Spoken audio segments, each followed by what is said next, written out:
Okay, here we go.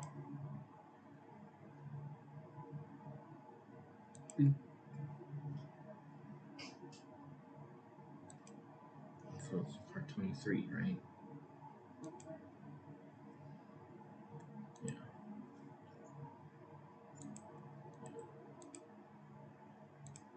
Okay. Now I do START.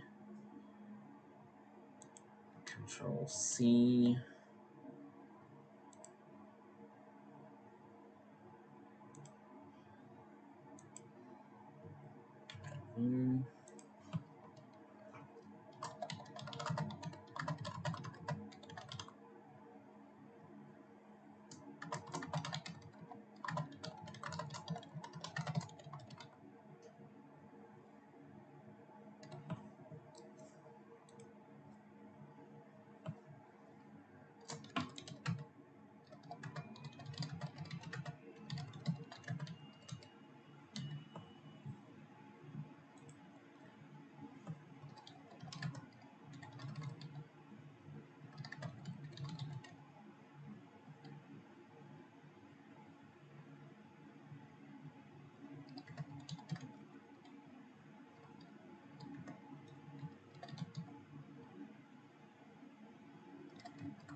For what?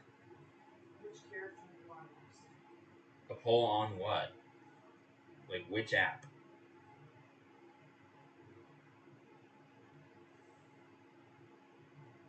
There's like 3 I can think of off the top of my head that allow polls.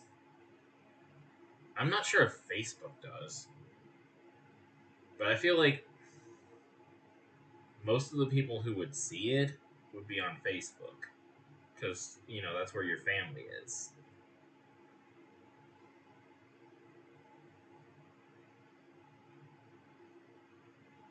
Almost nobody votes in the polls I make on Tumblr, or Discord, or YouTube.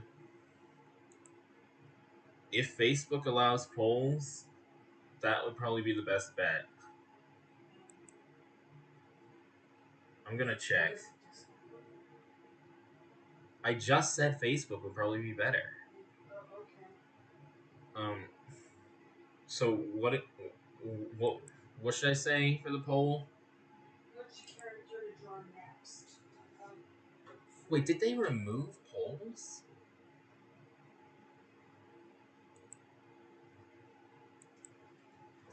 Like, I remember doing polls on Facebook.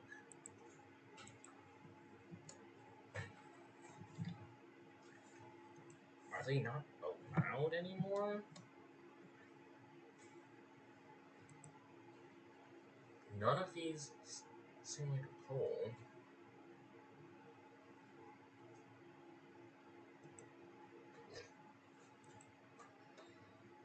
Okay, I can just say,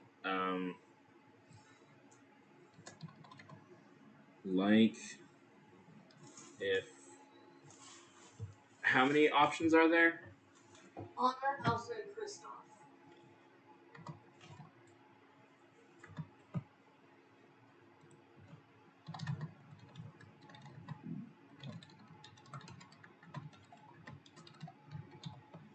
Okay.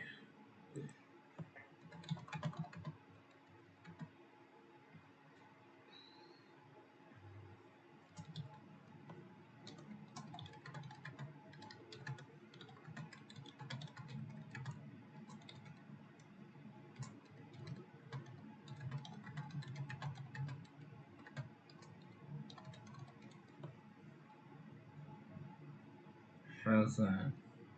Okay. That's the only way I know how to do a poll in Facebook since the old way was removed.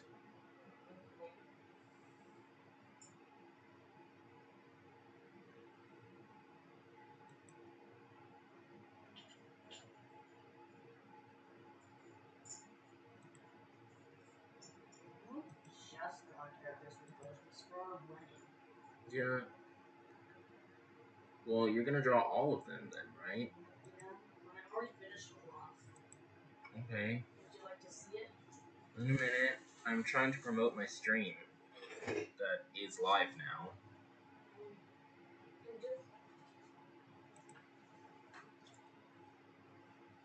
Trying to figure out where the best place.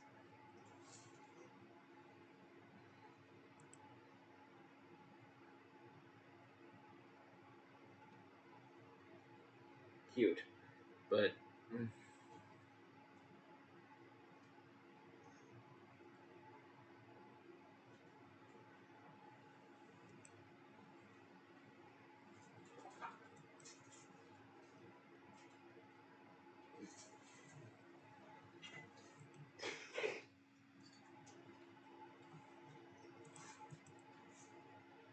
Okay.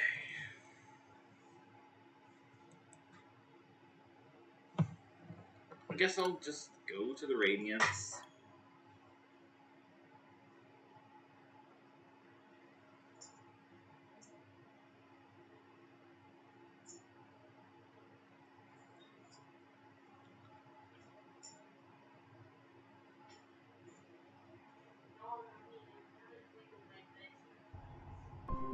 Well.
Sorry, Anna needs her meds. I can't start until she's taken them.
Okay, I'm back.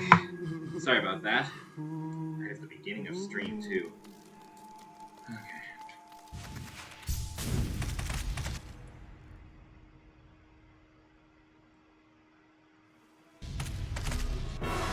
This is my first one back since last night. So I am gonna be a little rusty.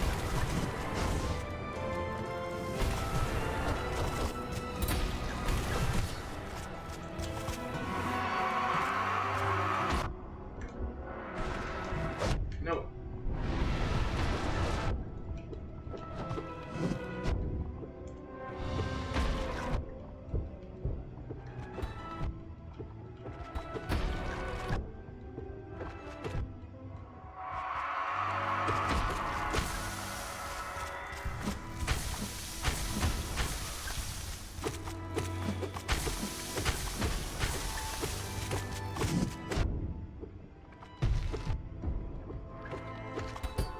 I just need to...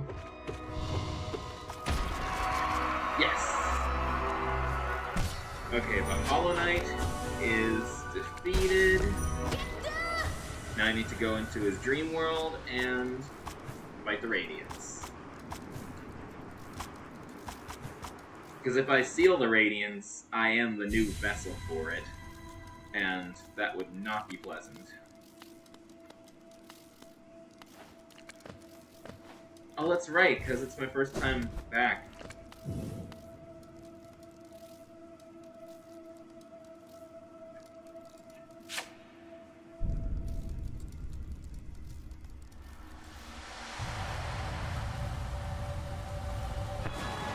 Oh, hi, Radiance. This is it. The Radiance.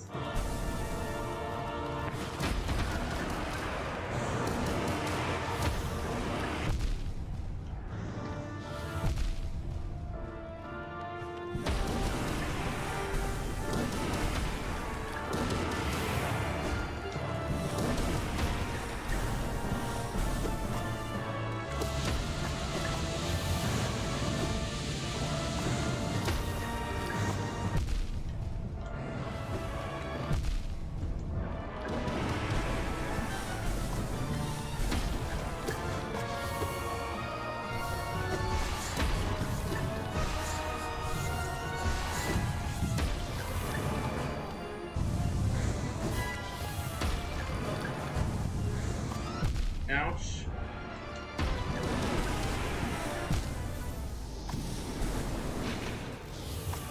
I did pretty well.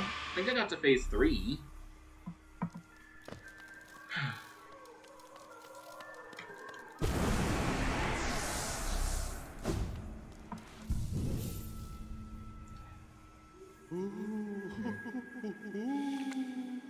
I need to make sure that that Rika knows.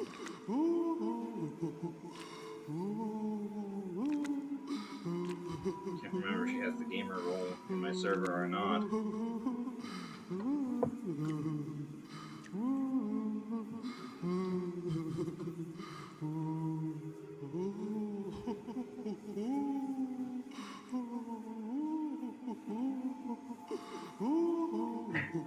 Okay.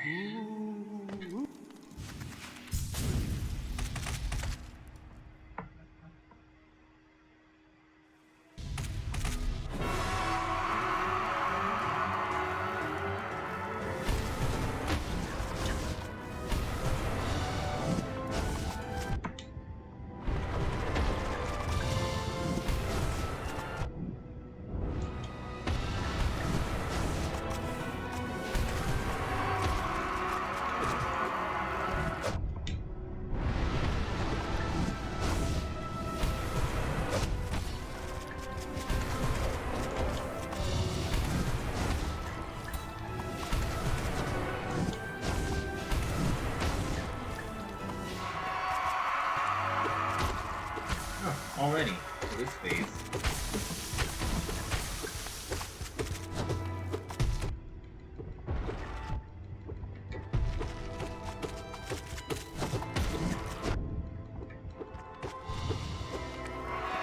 Oh.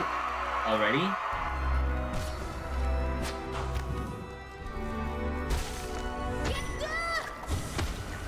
Lovely.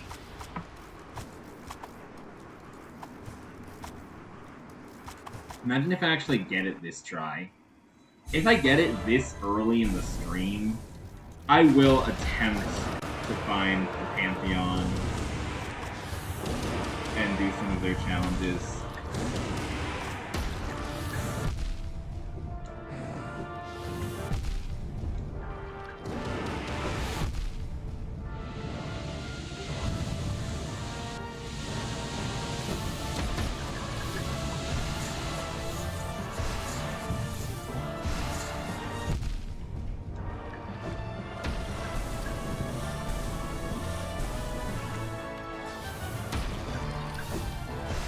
Ouch.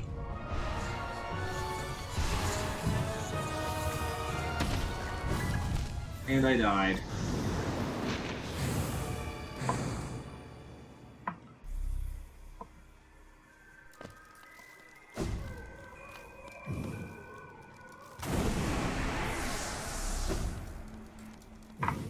Yeah, if I finish this in under, let's say 3 hours,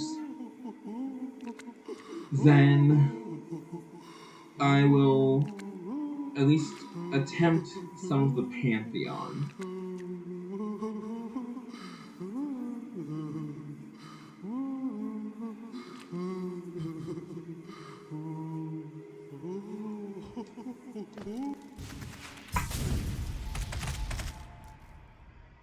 So I got the Hollow Knight fight down, and the fact that I get healed for the Radiance fight does make it a little easier. I don't need to worry about my health in the Hollow Knight fight, as long as I survive.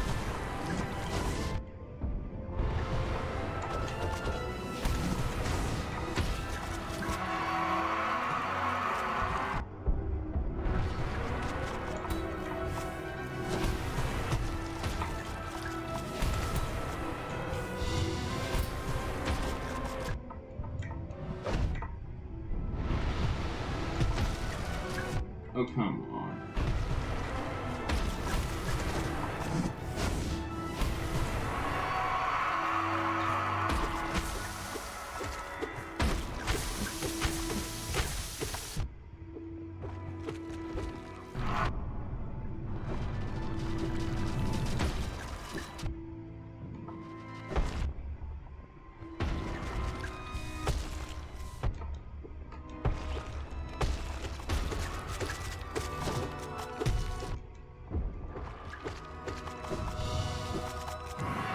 Oh.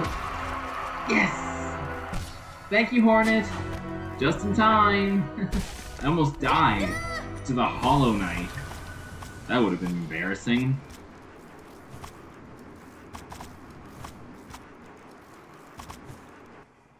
Like, I'm here to fight the Radiance, not the Hollow Knight.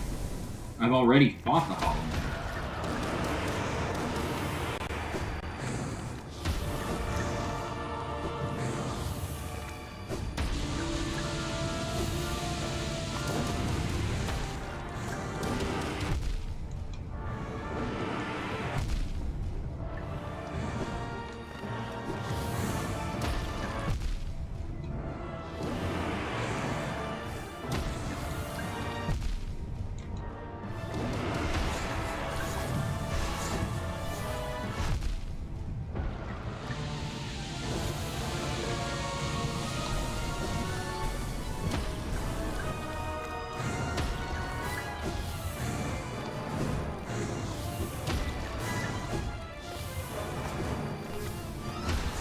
Oh, I didn't have enough soul. I thought I had enough soul for another spell.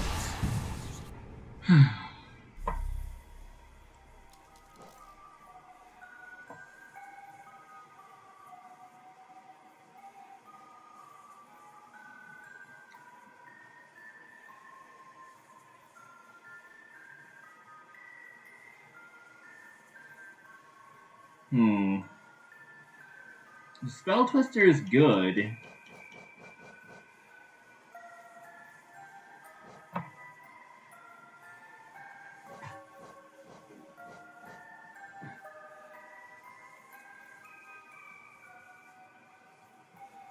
Sharp Shadow would be good too.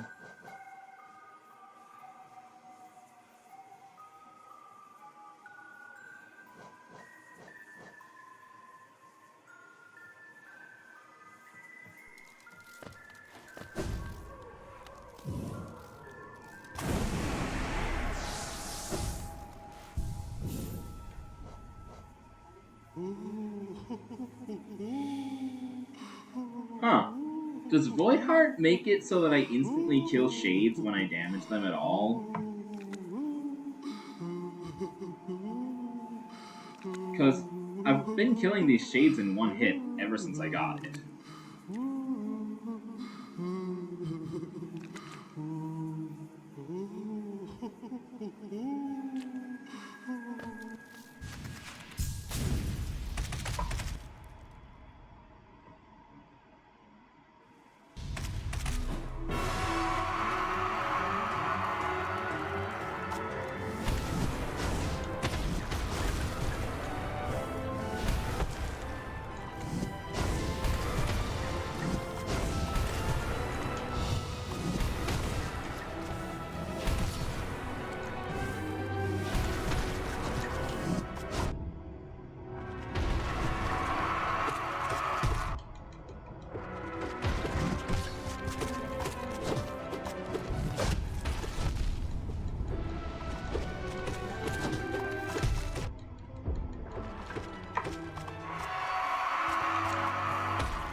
Oh, what? Already?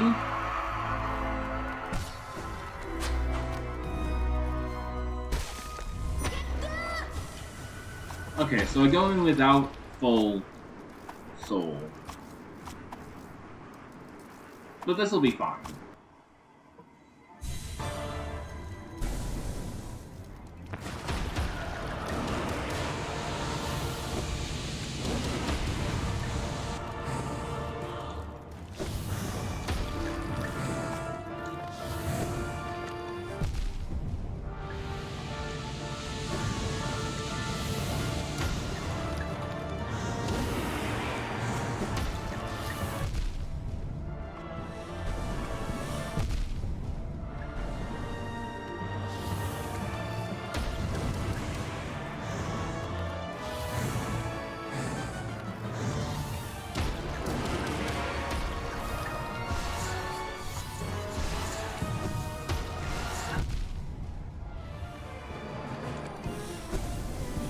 At least I don't have to dodge the Radiance itself. Just the projectiles. I can touch the Radiance and be fine.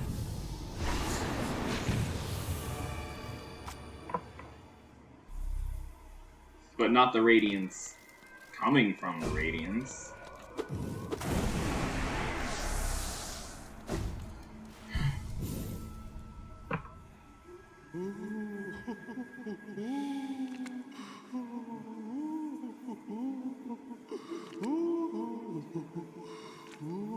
The lowercase r Radiance coming from the capital R Radiance. Control C. Control B. Control B. Control B. Control B. Control B. Control B. Control B. Control B. Control B.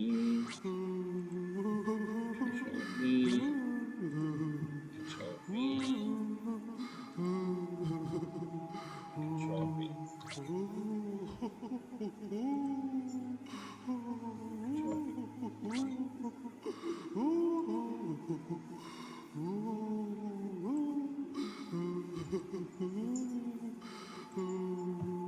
Okay.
Spell Twister isn't the way to go, then Sharp Shadow might be.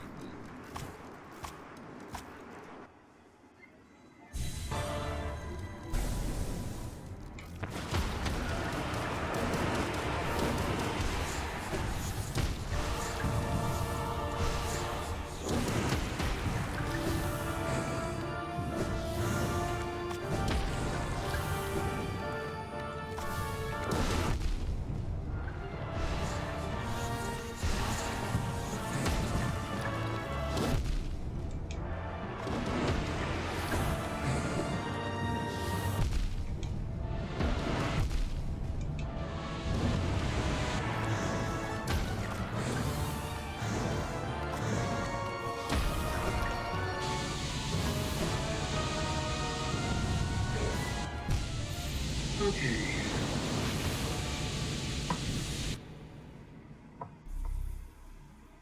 Arena.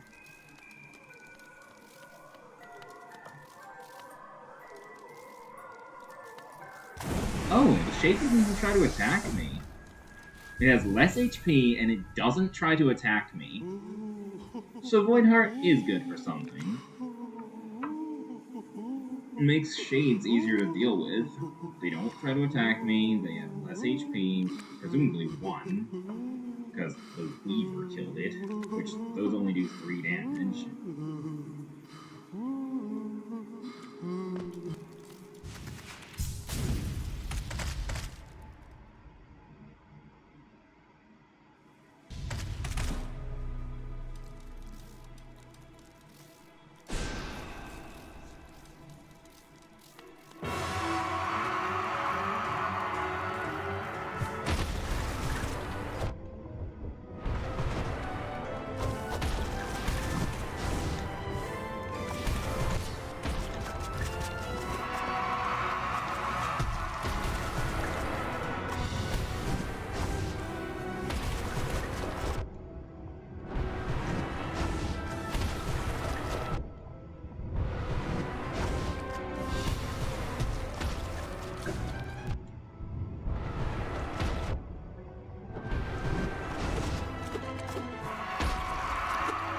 Yeah, you keep stabbing yourself.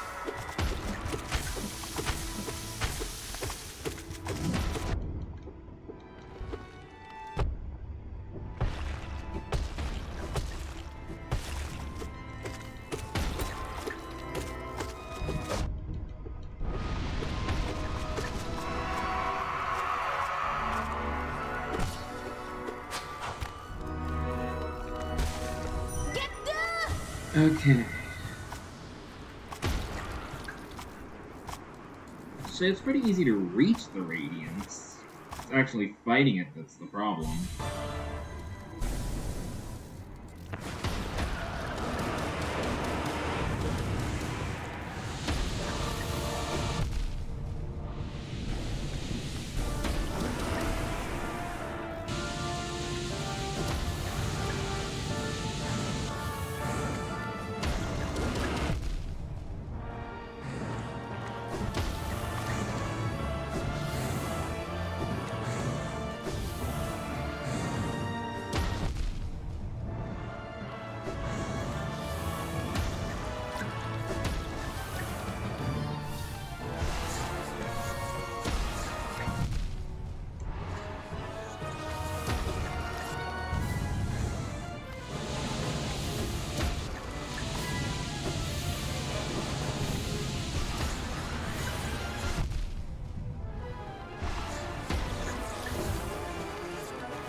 Okay. That was just being stupid.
To any bots watching this, I'm talking about a fictional video game character.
Oh, fudge.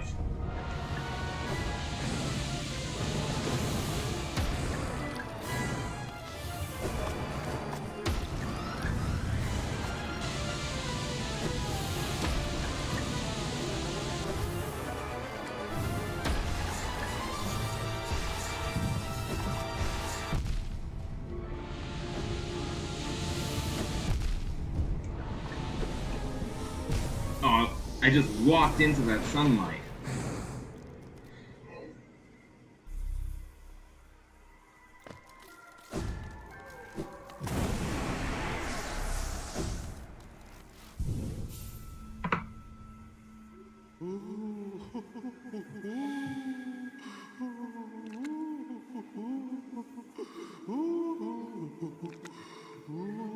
Okay.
descending dark for the spiked floors.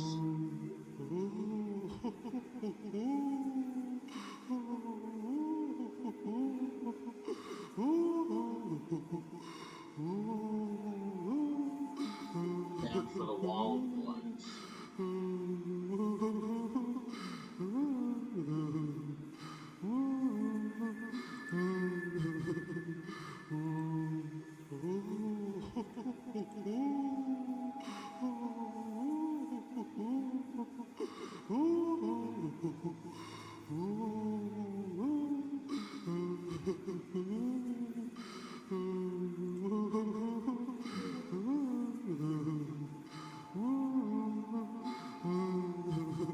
Let's be using descending dark more often.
Sorry about that. Just had to go.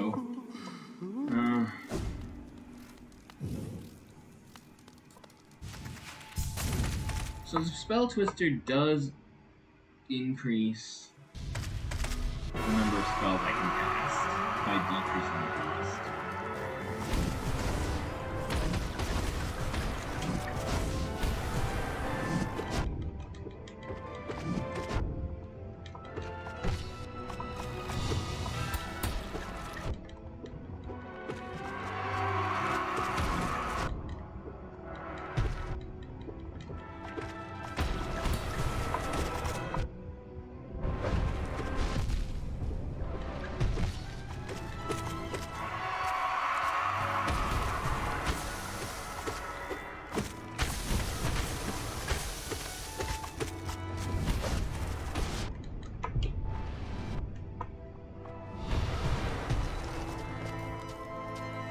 Oh, wow, I actually lost to the Hollow Knight. Not what I was expecting.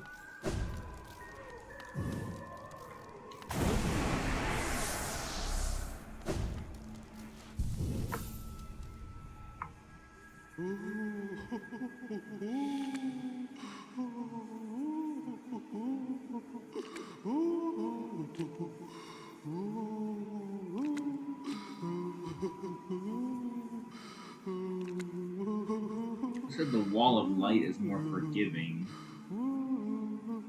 in phase 4.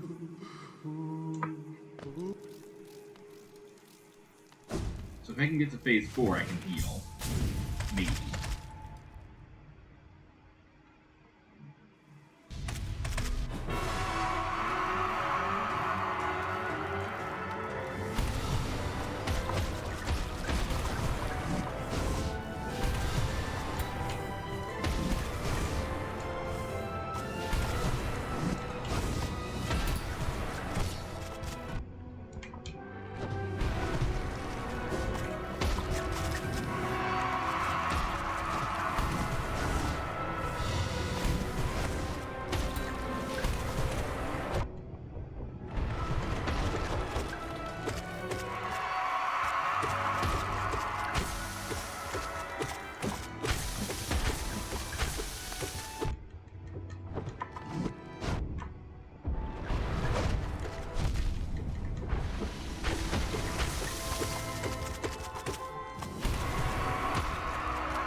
Yes! Thank you, Hornet.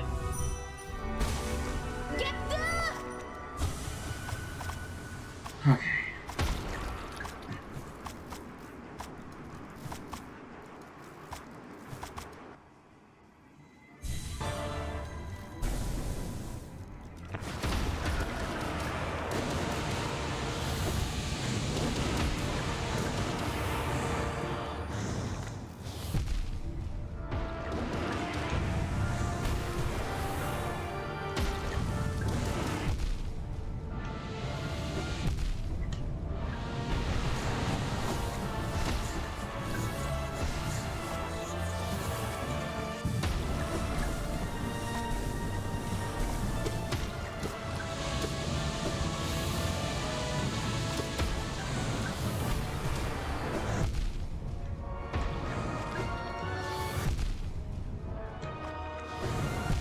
Ouch.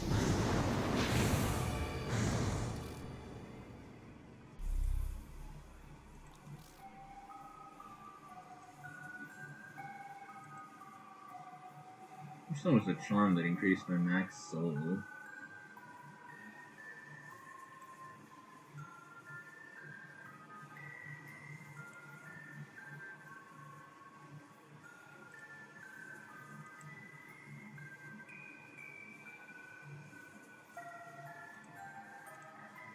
So I have to get off the bench and sit back on it in order to recover the soul. And so we'll just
reading more about this boss.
I suppose I should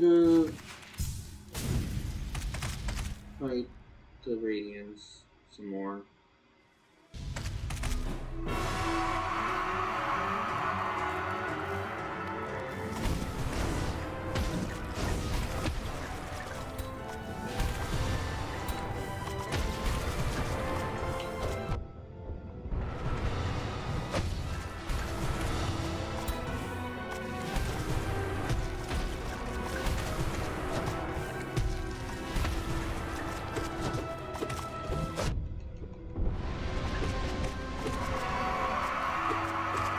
Yeah, you stab yourself, Hollow Knight. If that even is your real name.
Oh, I was so close.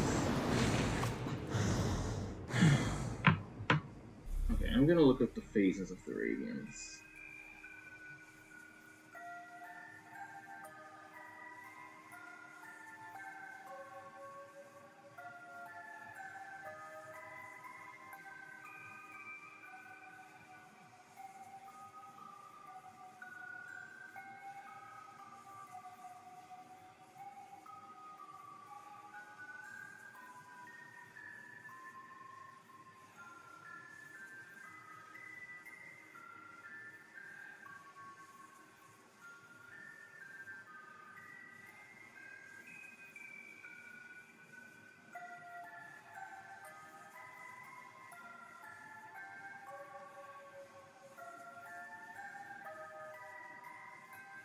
So transition from stage 2 to 3. Radiance collapses on the ground and is wrapped up by void tendrils.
Okay, the Radiance.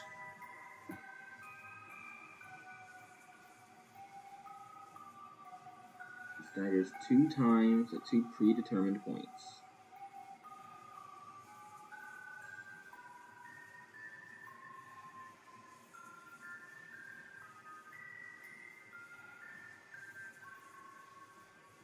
Transition from phase 2 to 3, and the 1 strike to end the fight.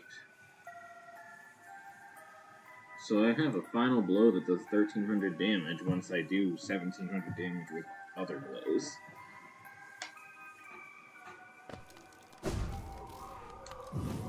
Oh! Even touching the shade doesn't hurt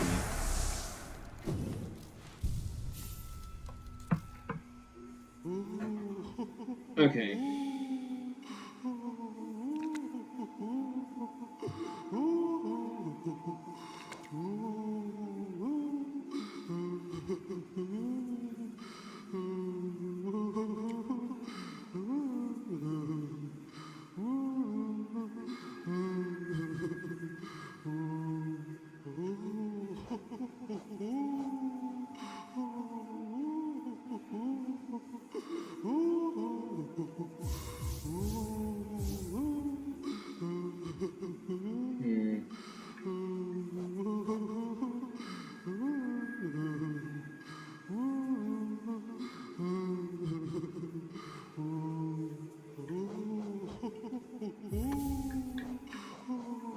Spells and dashing.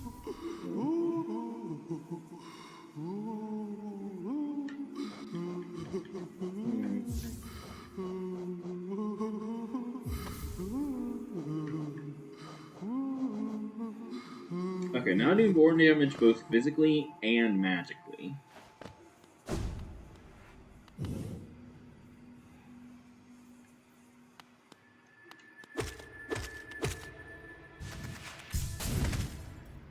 But I don't have the minions.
course, while I was trying to heal, I died.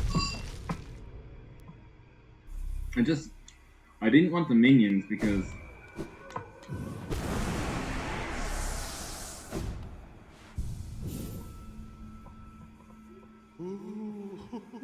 I wanted the extra strength. Both physically and magically.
Okay. I did considerable damage with that extra strength.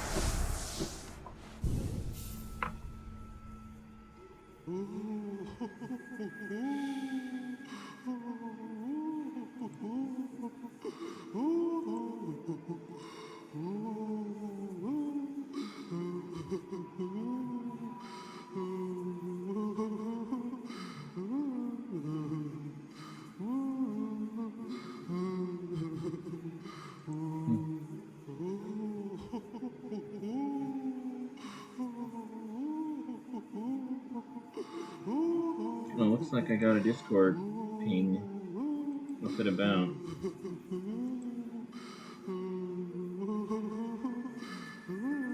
Cool, cool. One of my friends is on. Oh, hi, Rika! It is going. I changed my strat, so I'm no longer using the minion build. I am using the power build. I've got Shaman Stone, Fragile, or Unbreakable Strength.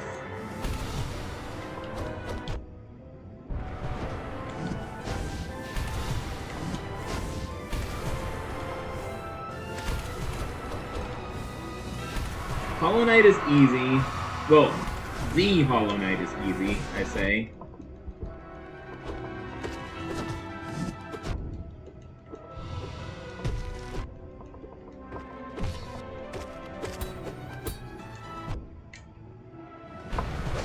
I can generally beat the Hollow Knight without healing, which means I can save my soul for the Radiance. I get fully healed from beating the Hollow Knight.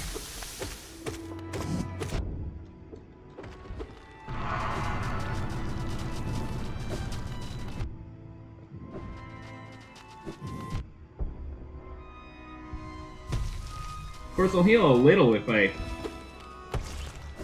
feel like I'm doing poorly.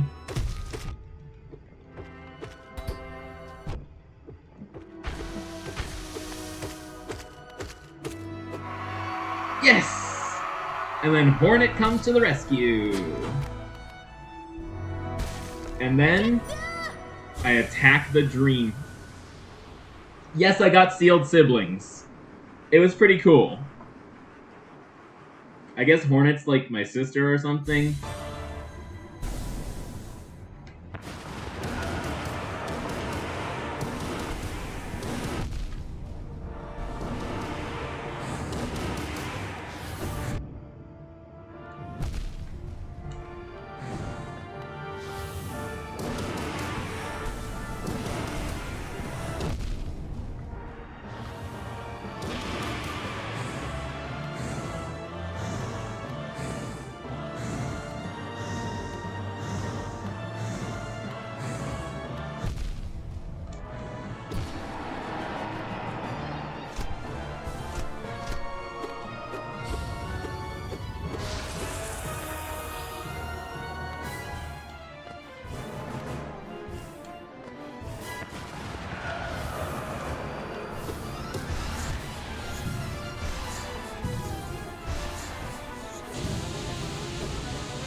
Yes, I've been to the White Palace. That was a whole ordeal. I finally made it to Phase 3 of the Radiance. I was told Phase 5 is impossible to lose. I did not find the Path of Pain. I was told it doesn't count for a percent, so I'm not going for it.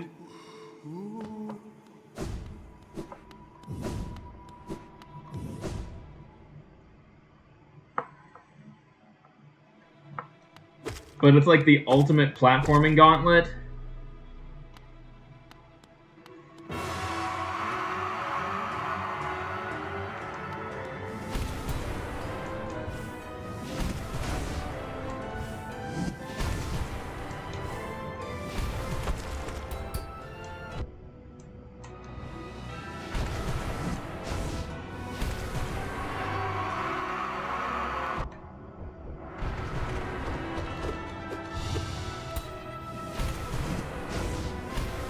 Oops, I just missed with my Descending Dark.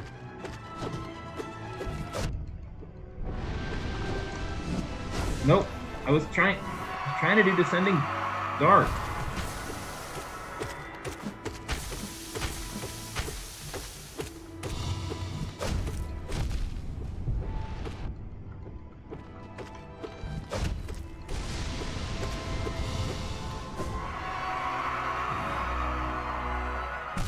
Thank you, Hornet.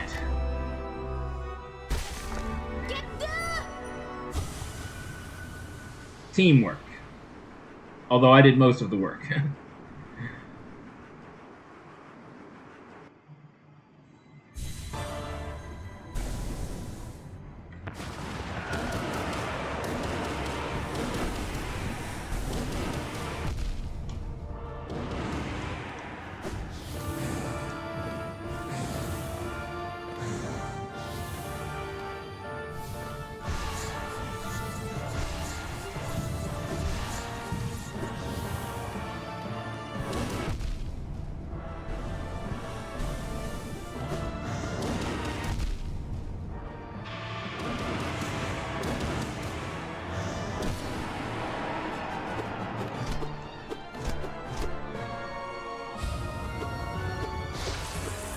Yeah, she does. It's pretty funny.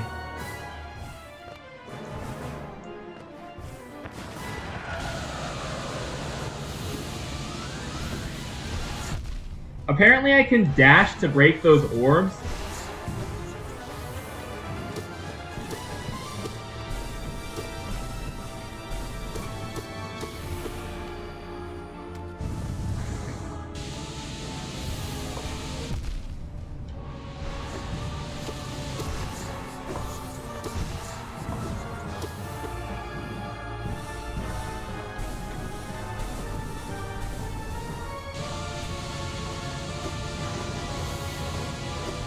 I got off some healing.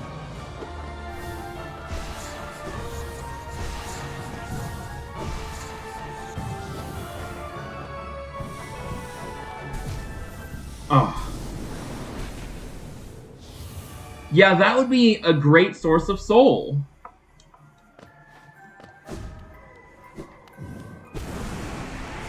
Apparently you can Dream Nailer during phase 4.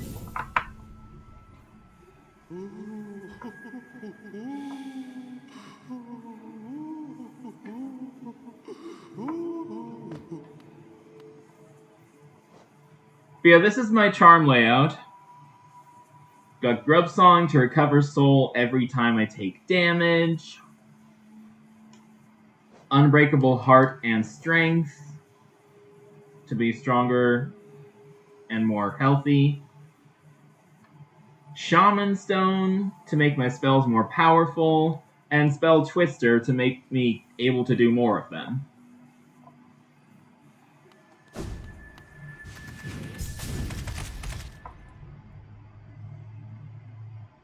The minion belt wasn't working for me, I figured, because the minions would just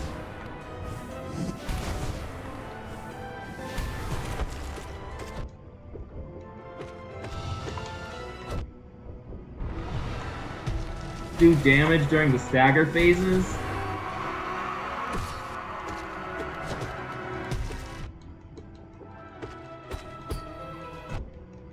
I was thinking about it. I know the Absolute Radiance is supposed to be the hardest boss in the game.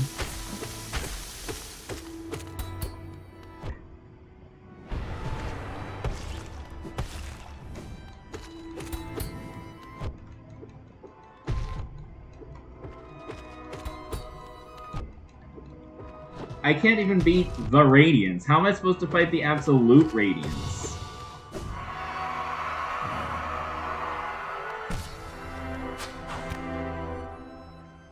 Okay, die.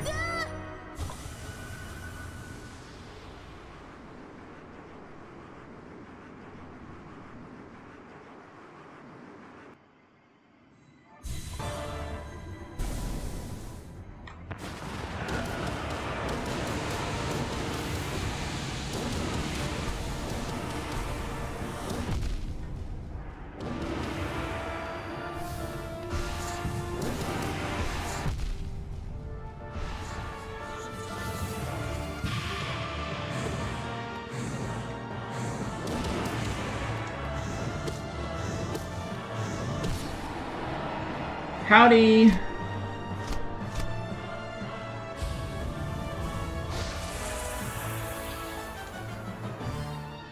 Okay, 8 HP isn't much of a difference from 7 when the enemies can do 2 damage per hit.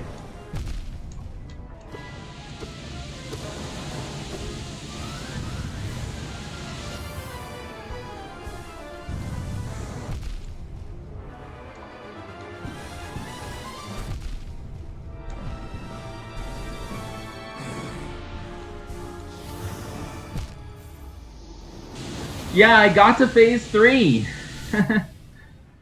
It was tough.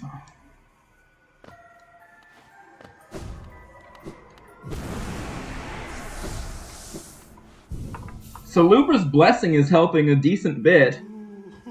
That was phase 4? You said 3 was the arena change. Yeah.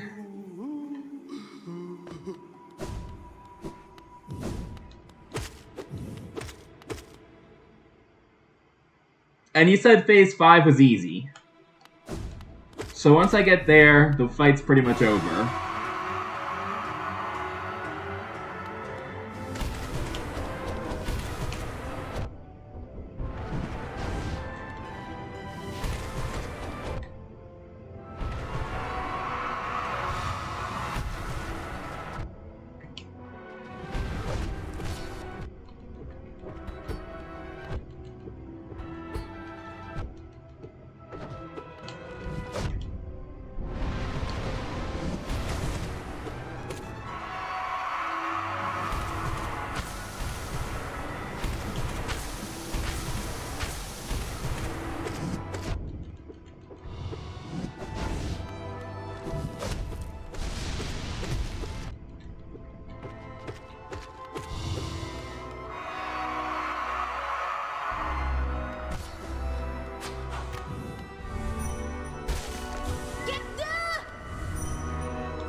Okay.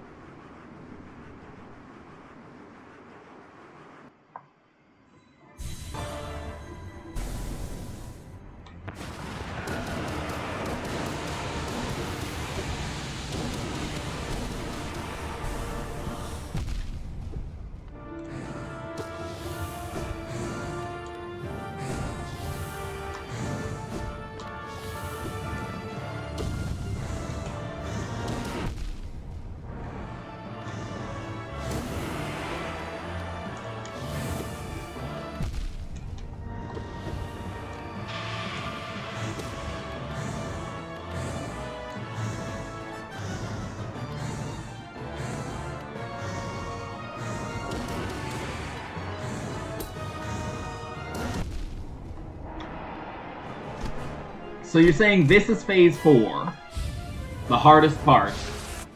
I'm gonna double check how much health phase 4 has. 700. Okay, and how much damage do my spells do? Let's see. Abyss Shriek is the one I use the most, so I'll check that. Abyss Shriek deals...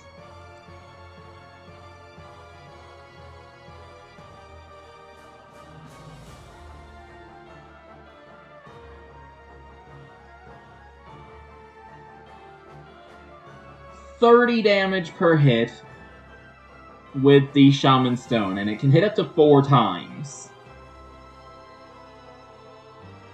So it's my biggest source of damage.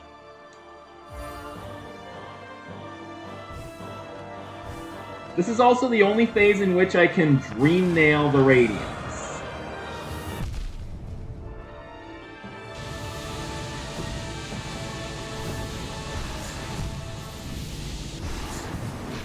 Not that I managed to do that.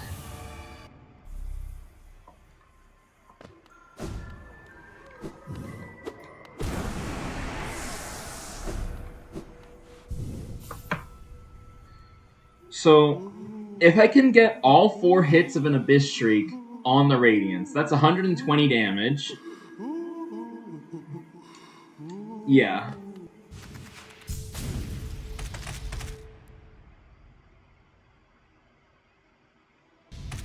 $700 divided by 120.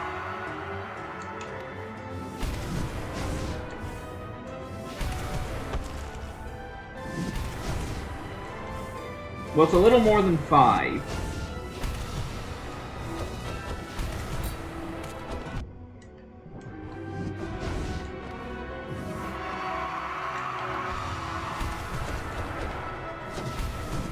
Yeah, 6.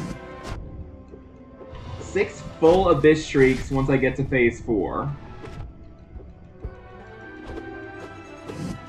Void Heart, that's the charm that lets you one-shot the Shade. It also makes the Shade passive.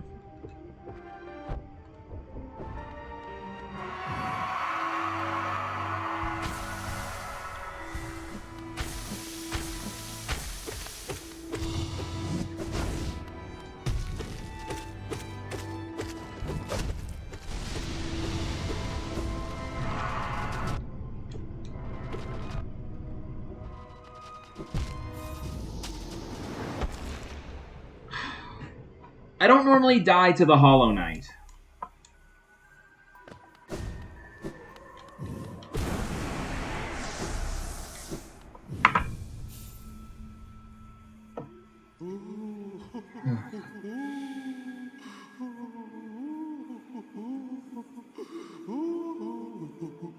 Epic Fan Club, no.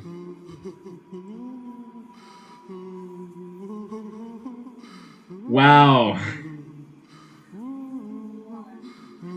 Both of my viewers said the same thing.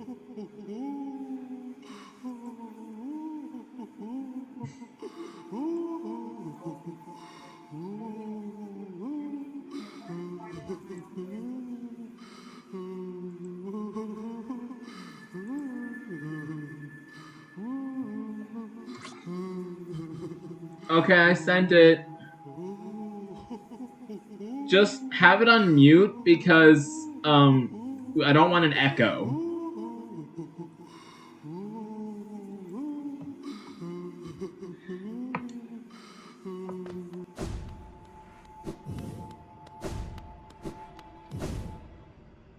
Anna wants to watch the stream and not be in it for some reason.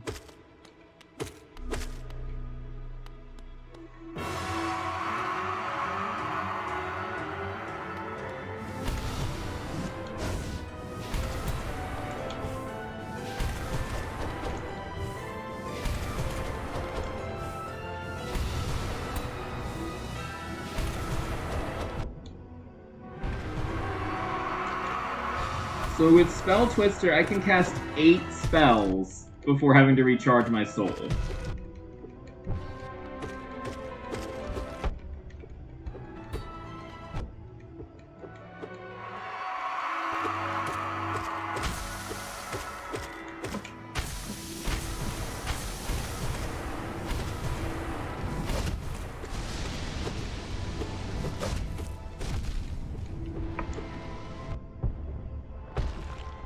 Yeah, cheer squad! Come on, Hornet! Thank you! I just need to get to phase 4 of Hollow Knight in order to get into the Dream World where I can fight the Radiance. If I win phase 4 of Hollow Knight, then he dies. And I don't get to kill the Radiance. Oh, this sucks.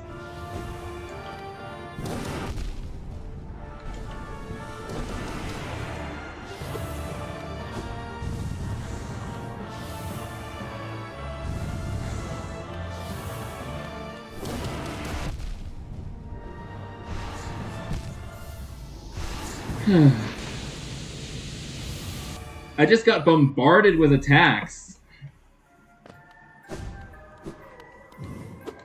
I have to get to phase 4 of Hollow Knight and not beat it.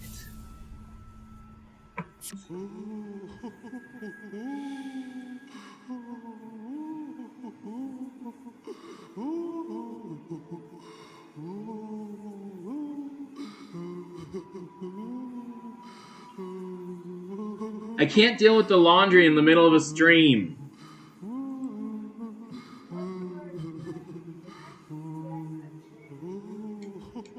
Okay.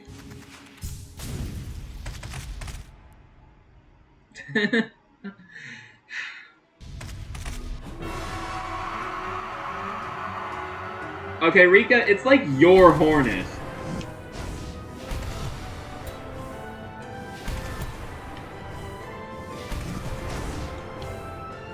Like, I mean, Hornet is canonically my sister, right? Because the ending is called Sealed Siblings.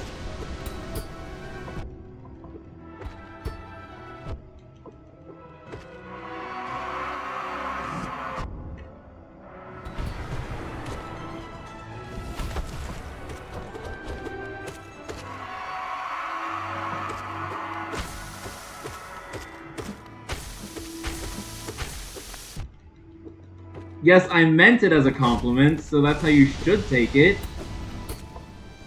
Thank you very much.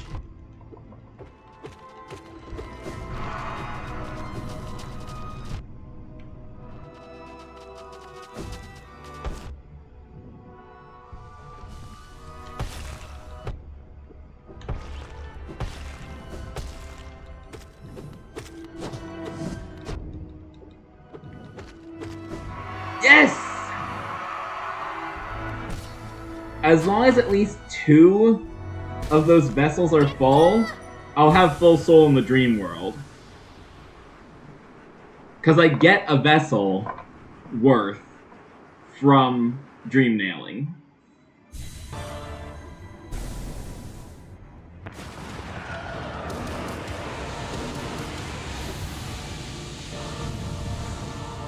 Oh, whoops, that was a miss.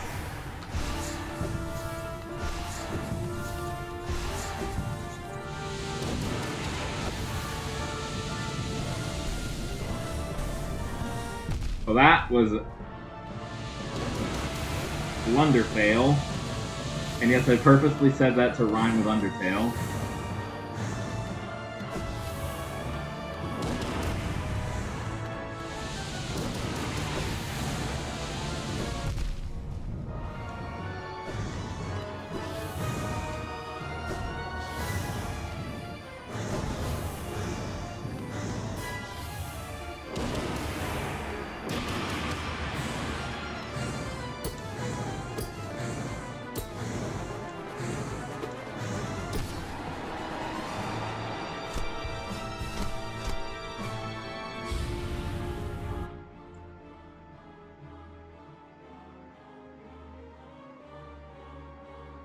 Huh.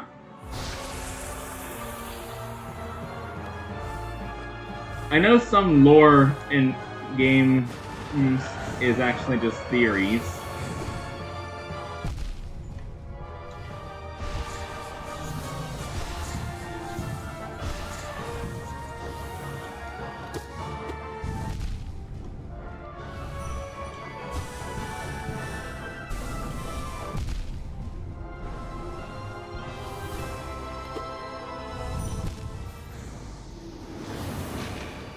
Okay.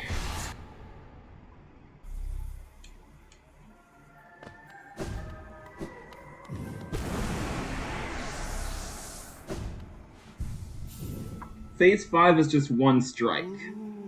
If I can get through Phase 4, I can win. I've seen that 50-13.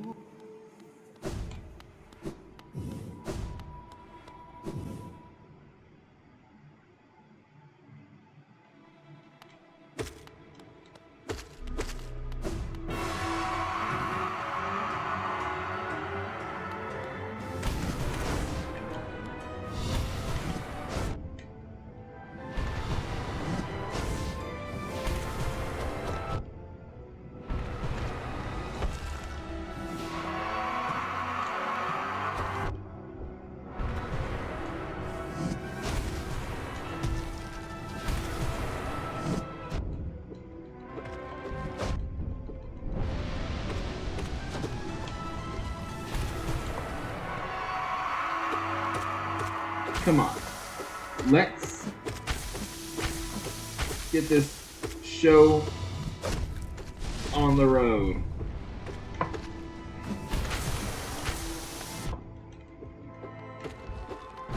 Okay, I have full soul.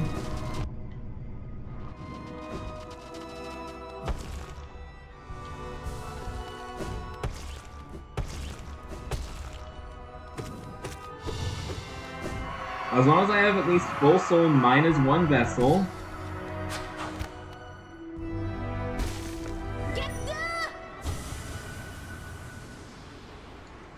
I enter this fight with full soul.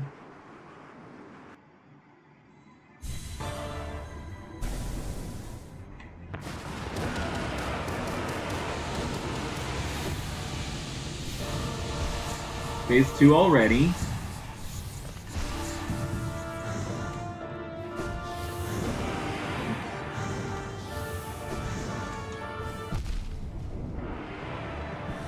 Ouch.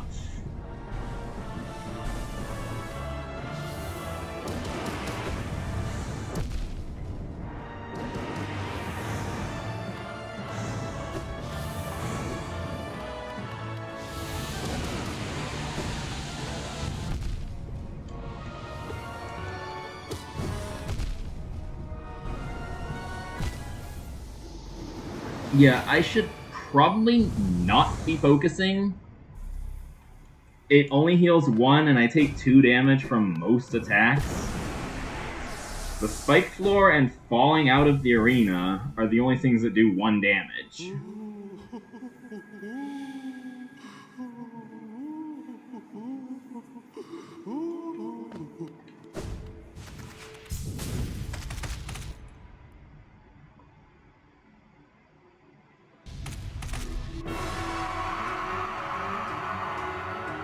Quick focus only reduces it by like 1/3. The time, I mean.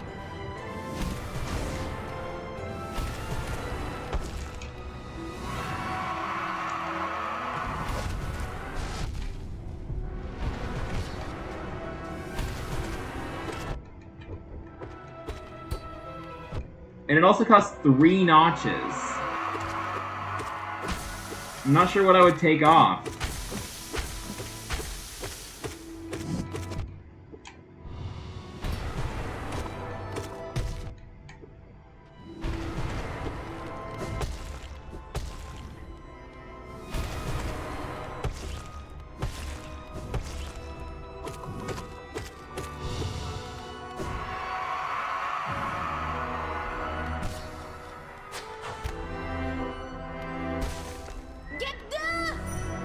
Yeah, that's true. I could use that one.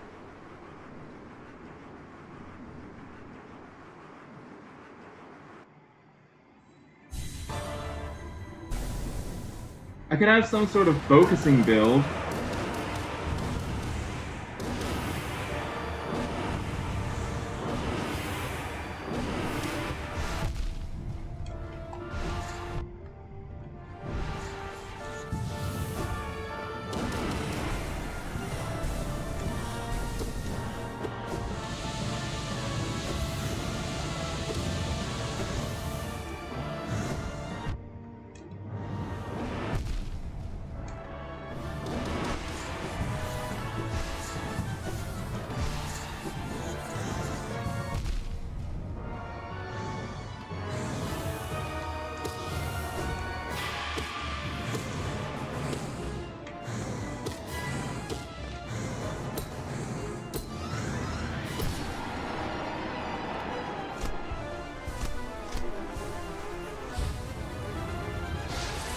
Okay.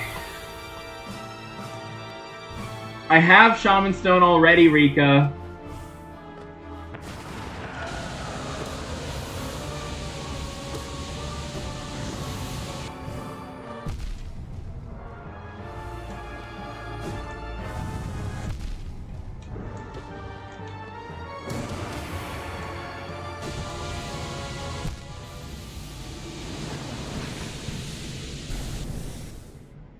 I mean, it was a good suggestion, it's just I already have it.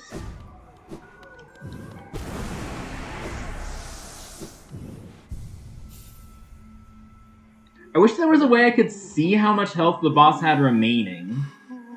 Like, I know the max health from the wiki, but if I could see the remaining health, that would make me feel, better about, you know, knowing how much damage I could do, and...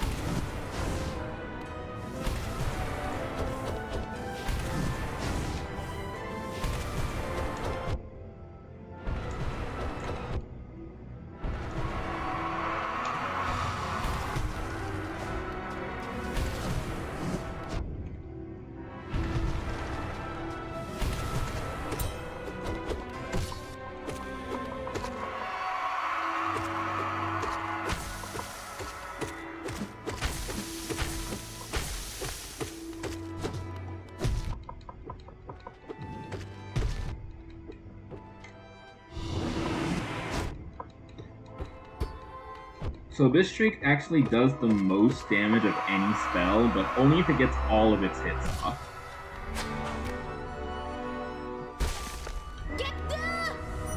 Yeah, I will get good.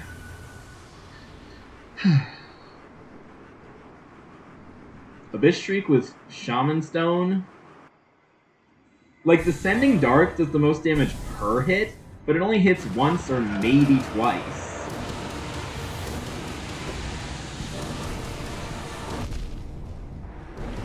Abyss Streak hits 4 times per time you cast it.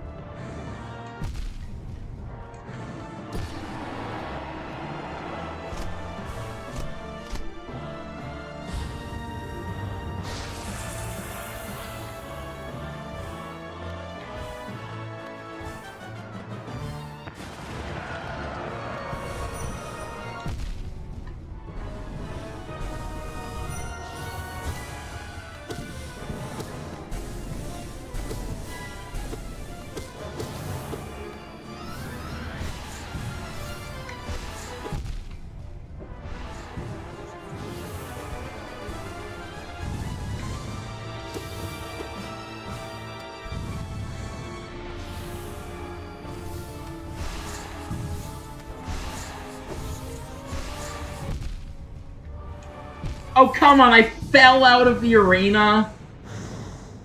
That wouldn't have been much of a problem if I had any more than 1 HP. I would have just been teleported to a platform with some iframes. But I fell out of the arena with 1 HP. And a dream. I cannot say 1 HP without thinking the and a dream part. Oh, speaking of which...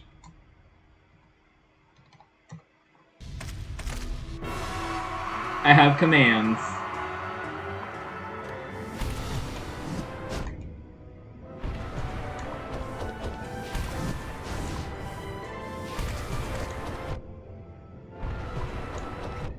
Shade Soul can also hit twice.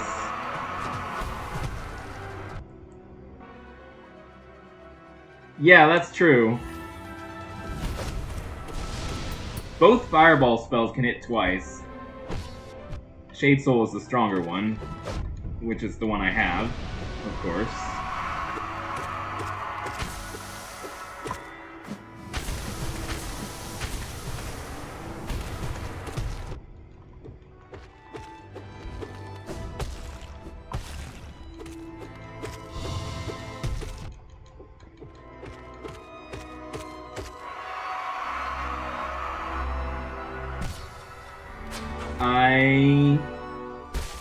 I mean, we defeated the Hollow Knight.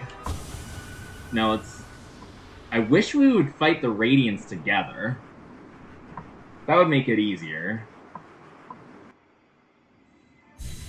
But I guess Hornet has to stay outside the Dream World because she doesn't have her own Dream Nail or Dream Needle.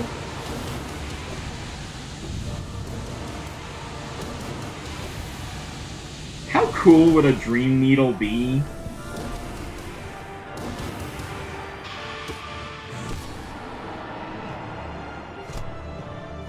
Yeah, we got this! I got to phase 4 with full HP! I think this is the run! I say that and I immediately get hurt.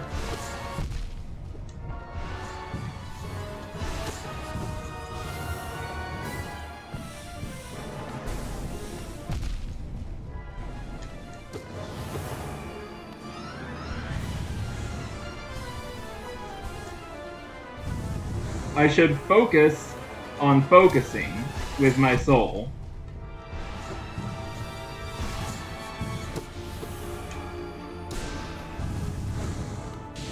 I say that and immediately use a Shade Soul.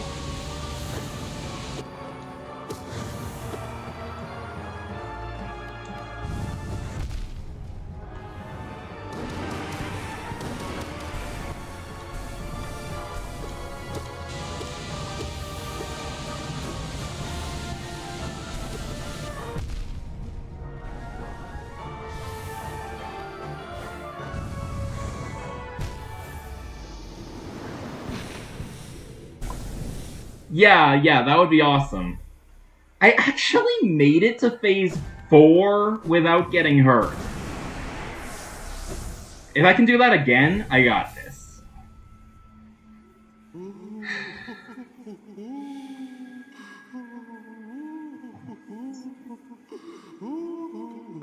TH Revolution said phase 5 is easy, and I looked it up, and apparently I win phase 5 in 1 hit. Just 1300 damage no matter what attack I use.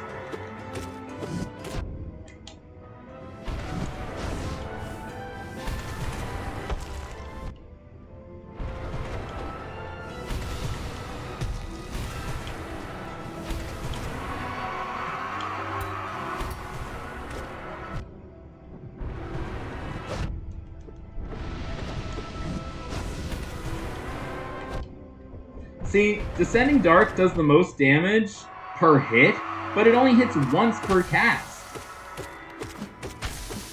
So Abyss Shriek does the most damage per cast if you get all the hits.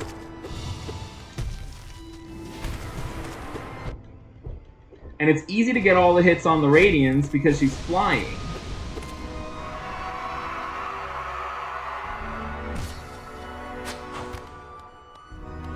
Thank you, Hornet. Thank you, Rika. Yes! That's awesome!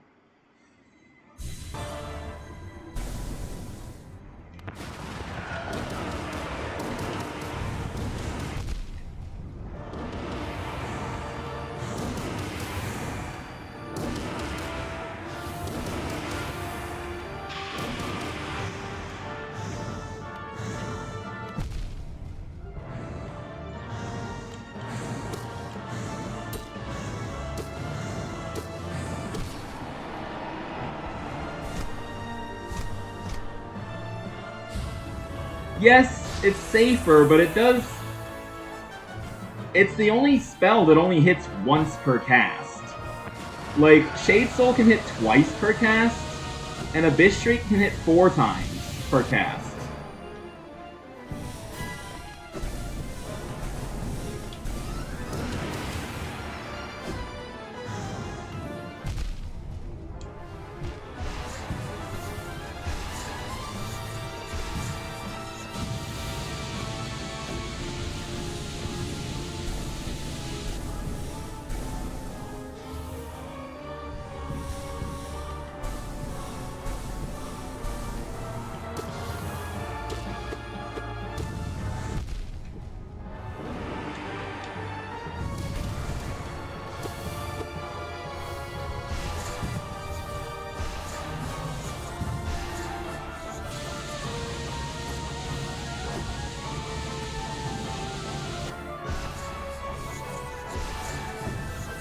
I can Shadow Dash through these orbs.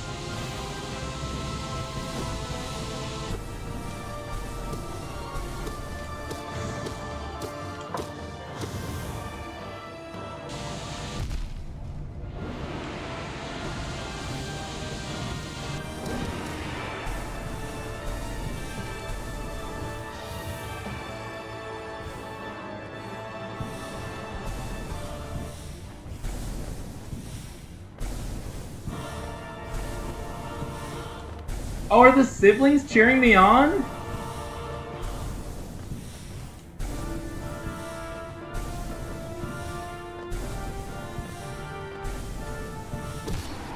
Wait, that was phase 5! I won!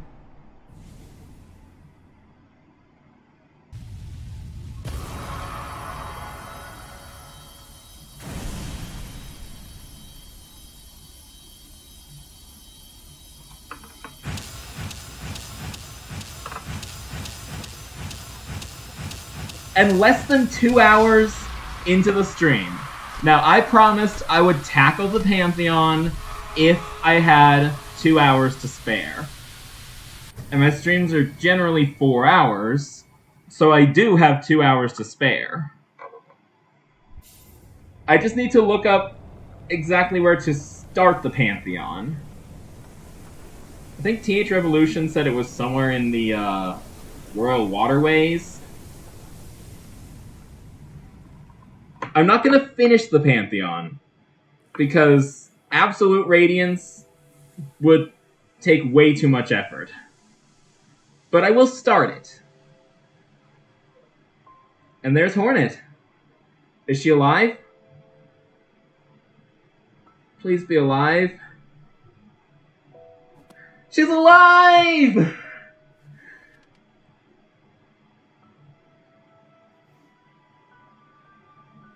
What about me, though? Did I die? Do I die in every ending? I've died in every ending so far.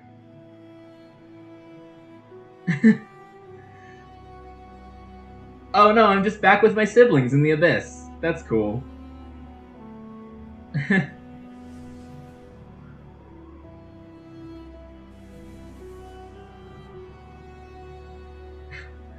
But still, I died. Again.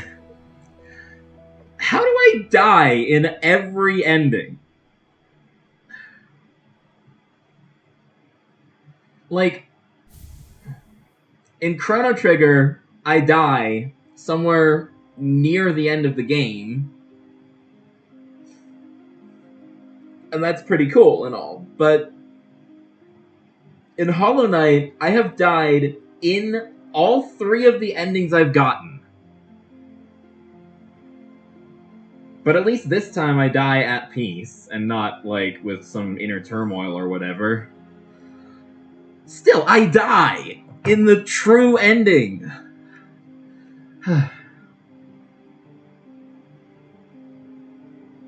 Yeah, because Hornet dies too. Yeah, I know. Sealed Siblings being the worst ending because Hornet dies too.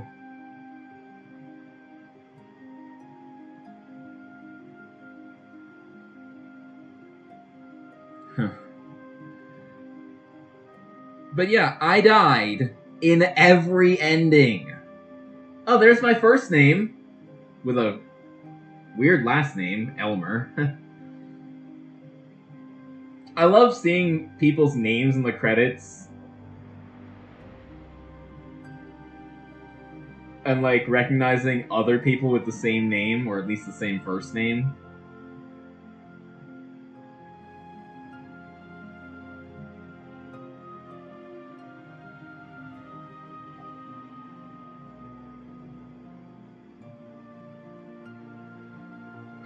I can't believe I died in every ending.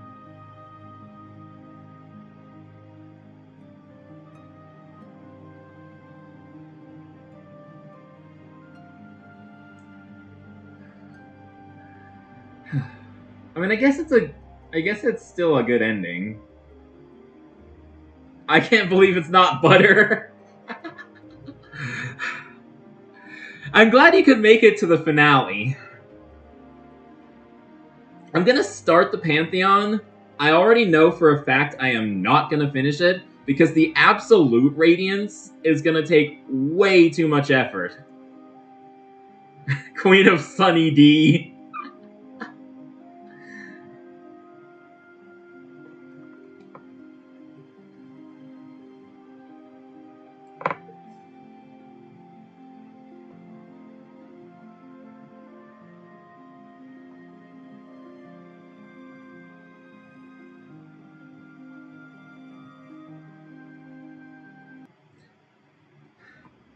I could fight Nightmare King Grim as well.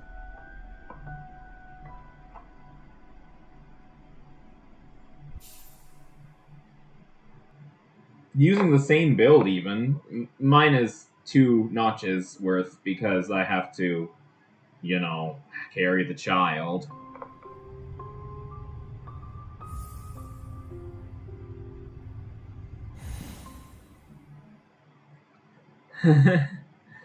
Okay.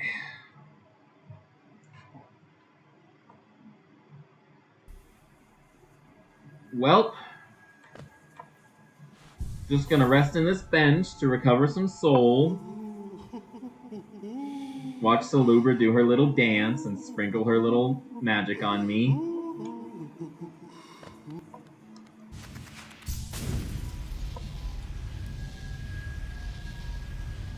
So where do I go to do this Pantheon thing? La venu venido.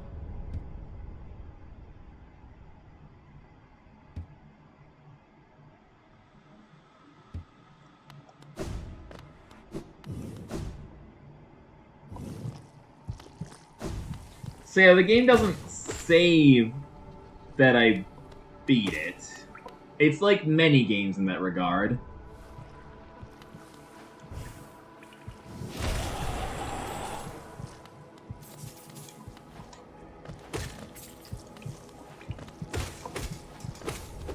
So Royal Waterways. Quickest way there is from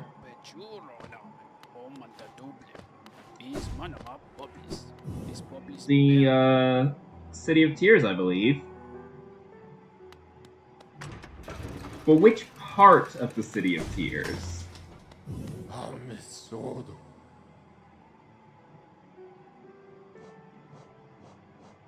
I think the storerooms? Ha!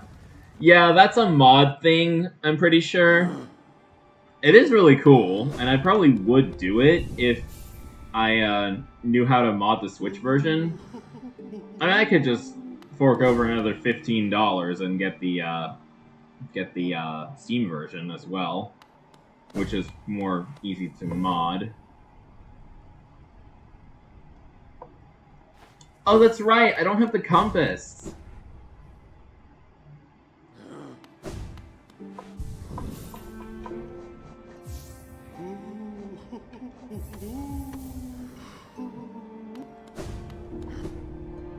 Okay. Compass. I have the compass now. Okay, I just go down.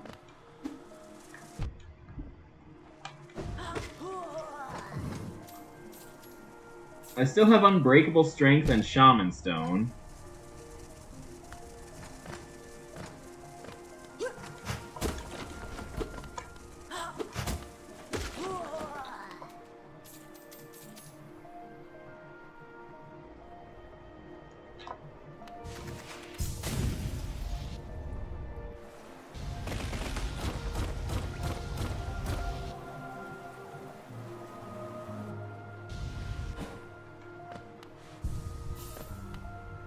So I go down to the Royal Waterways, you said. Which is this way.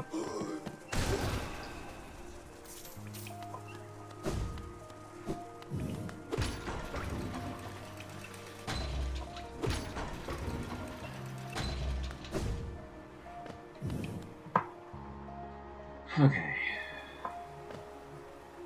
A favorite boss? Honestly?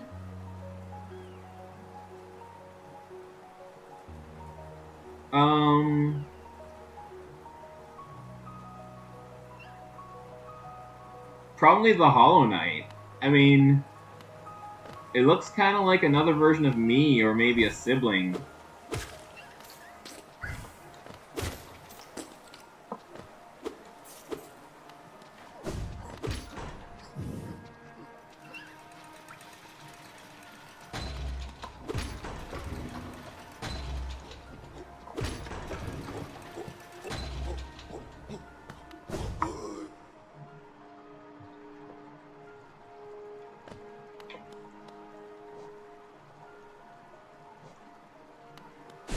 You know what?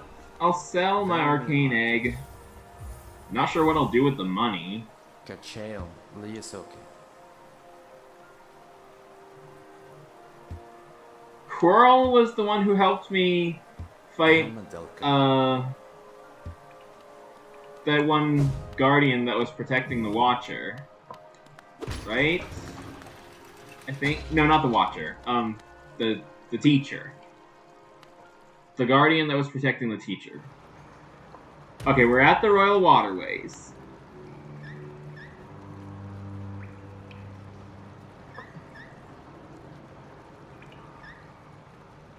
So where do I go next?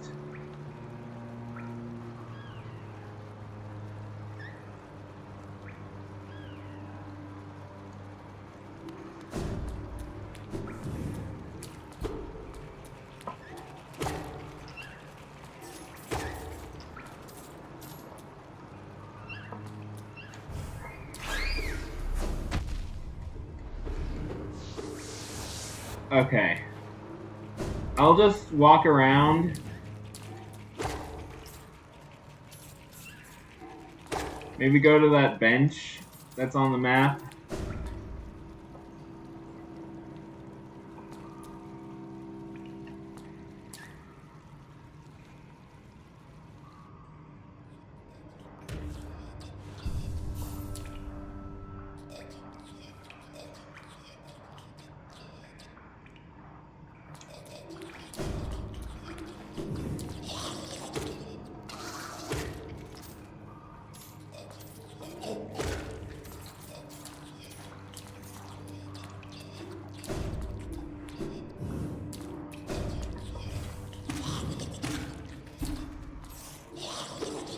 I can't check the map while I'm fighting.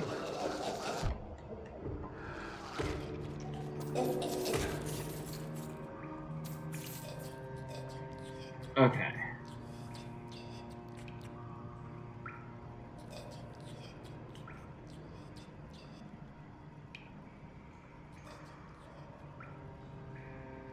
Left.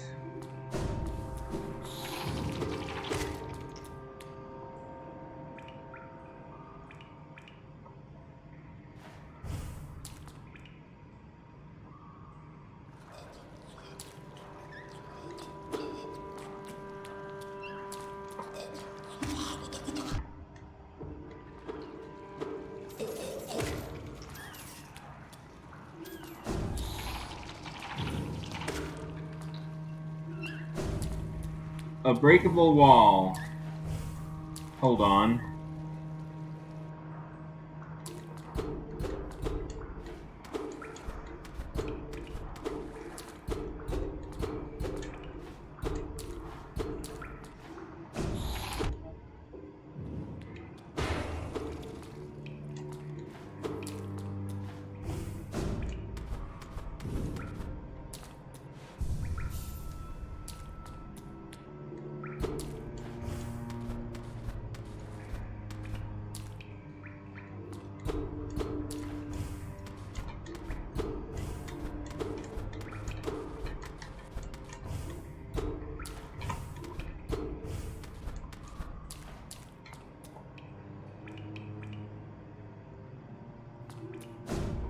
Breakable wall, you say?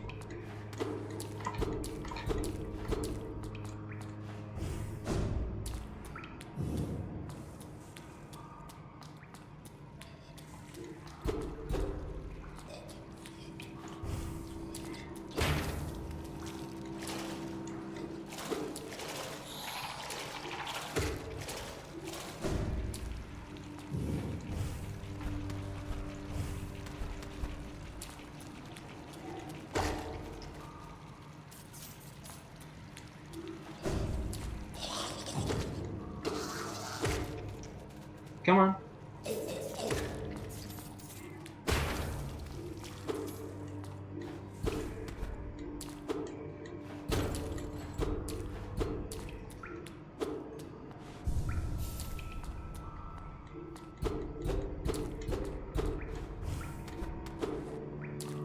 Maybe it's down here?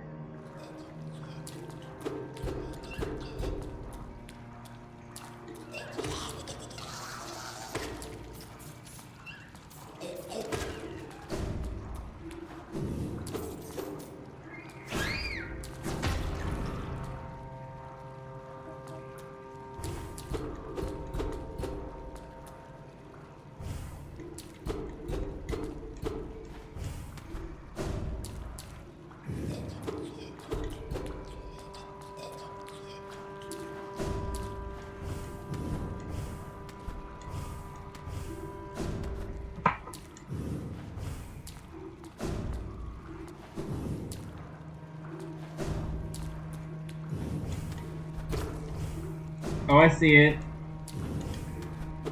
More like a breakable ceiling.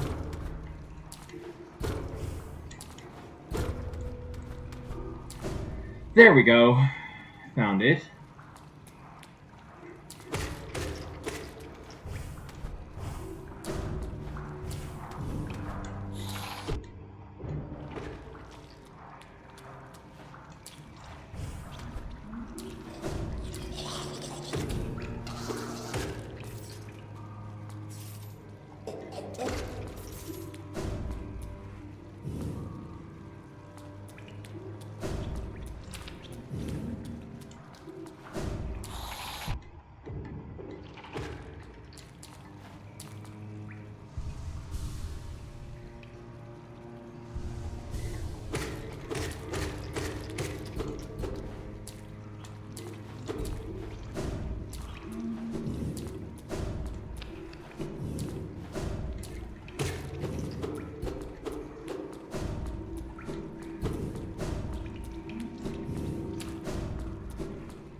This is a new enemy.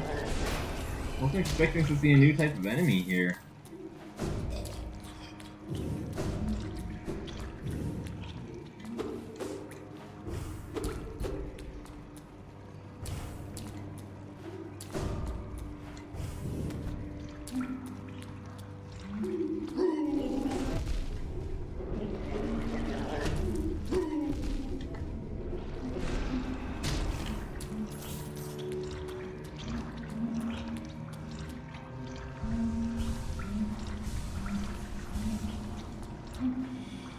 Yeah.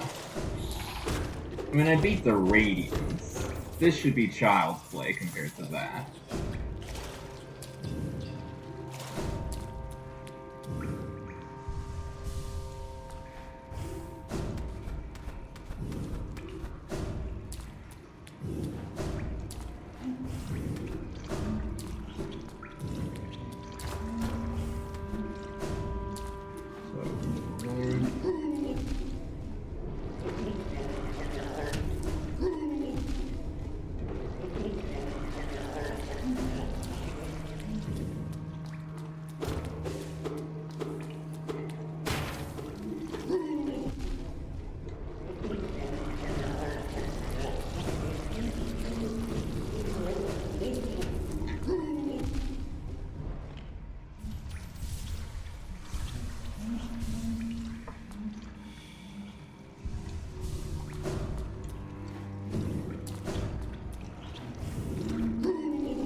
Yeah, I'll just leave those guys alone.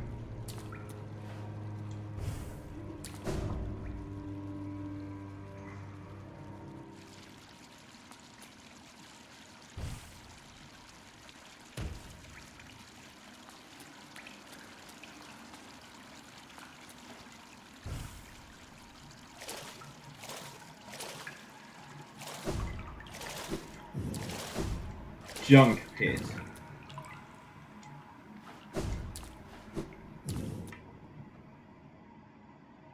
And that's what the last simple key.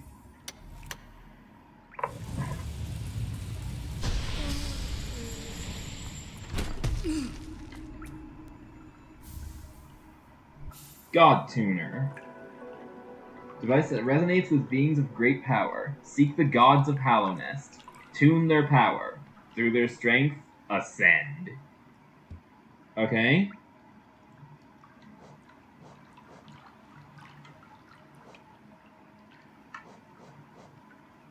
So there are 4 gods.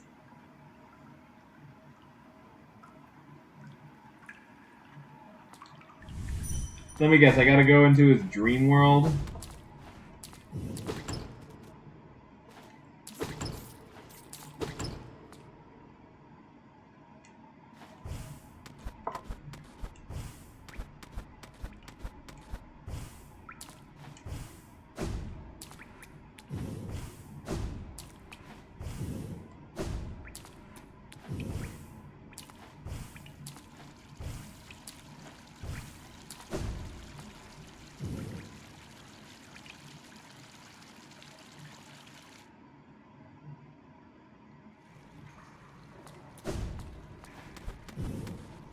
Every boss I've already killed.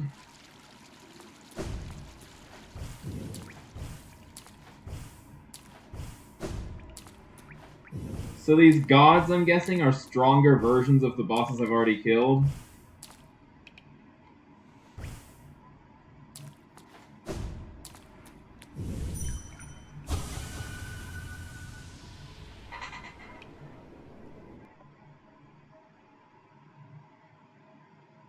No, they're just the same bosses? Okay.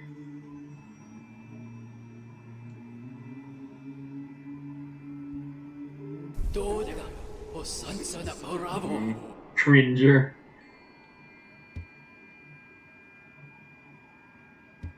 Sure.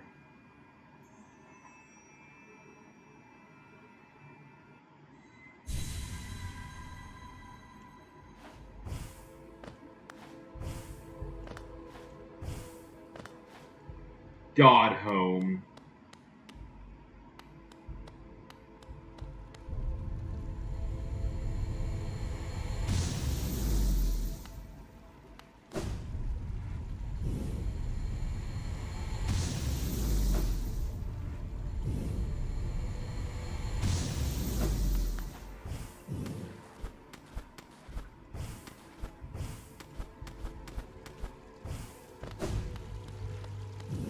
A bench.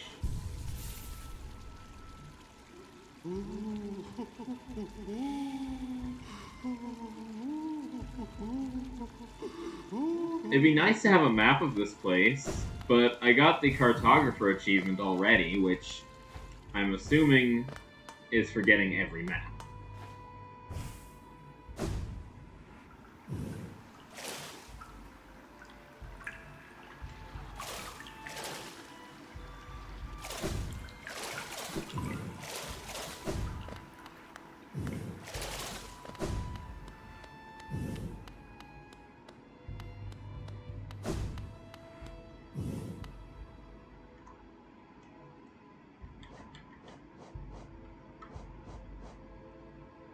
It is.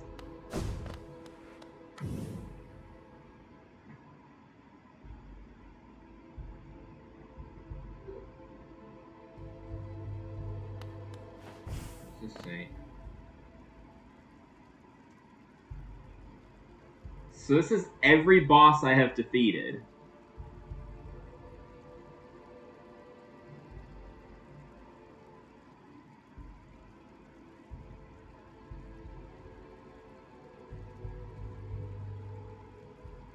I can just refight any of them?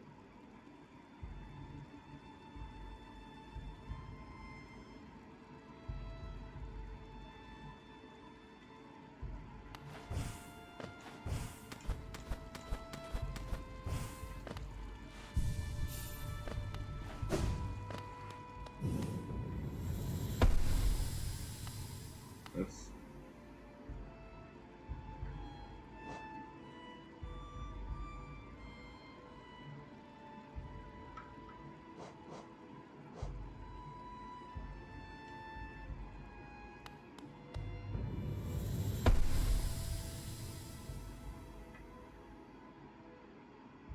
Soul Master... Attuned is normal? Okay. Dung Defender...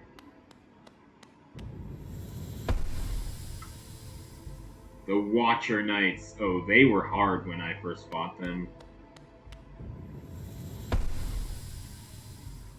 No Eyes. Oh, that was an annoying one. Marmu! That one wasn't that bad. Zero. Oh, that one gave me some trouble. Markov. Yeah. Galeon. I think I beat Galeon first try, but it was still pretty tough. Gorb. That was like third try. Elder Who.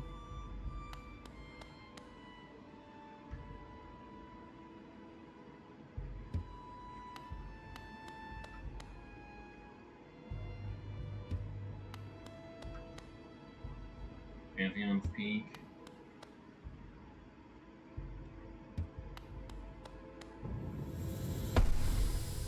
You.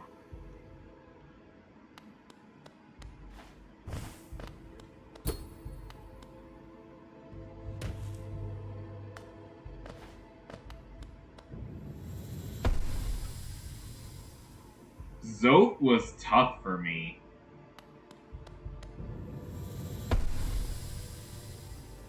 The Trader Lord was also pretty tough. Umu.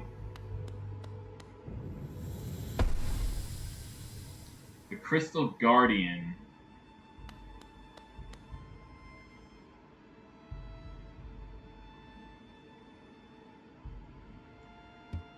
Coliseum. The Collector.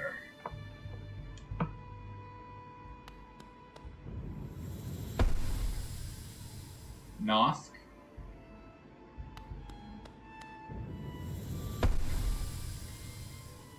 Broken Vessel. I beat this one first try.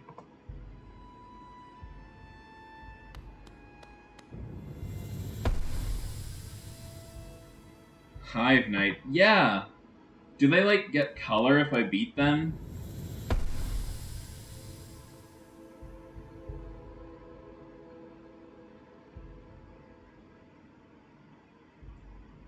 all Blobble. That was the boss from the Trial of the Fool. No, the Trial of the Conqueror. I never beat the Trial of the Fool, so I didn't get to see what kind of boss it had.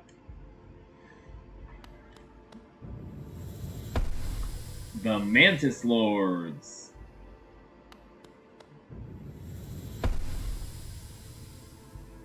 So they don't get color. Okay. Fluke Marm.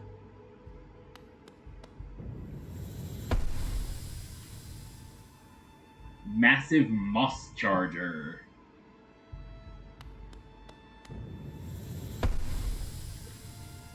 Hornet Protector. This is the first Hornet fight, I believe.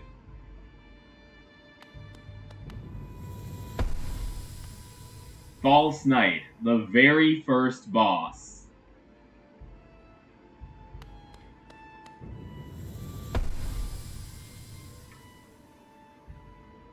Brooding Moloch.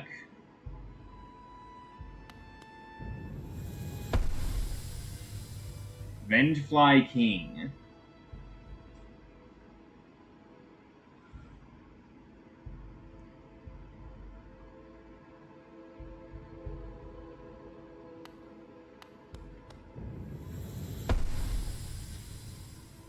Gruzmother. You know what? The Vengefly King is pretty easy. I'll fight it.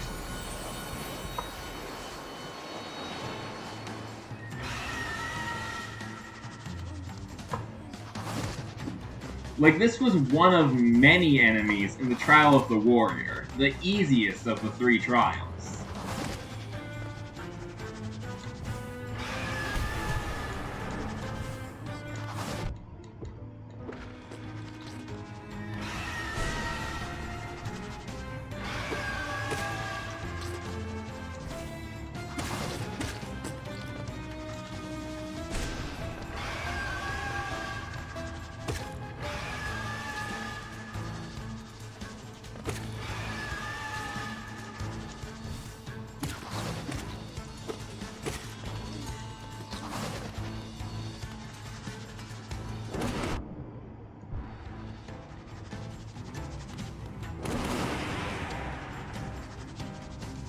Just makes you fight 2 at once? That should be easy.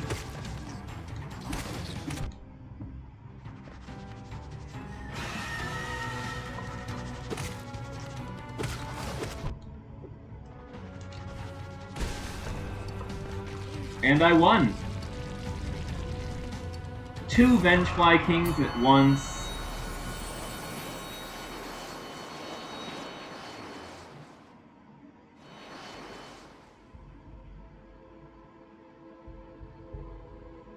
And I get fully healed when I win the challenge.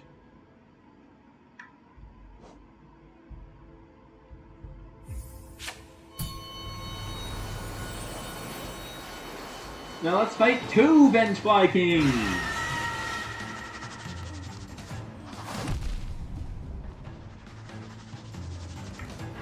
Oh, they also do double damage. You didn't tell me that part.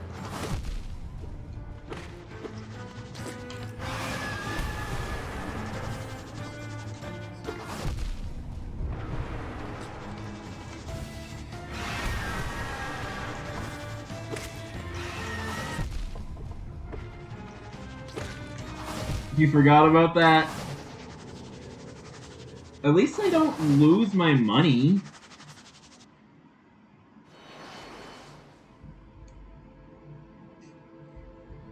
I'm guessing every Ascended boss does double damage. Yeah.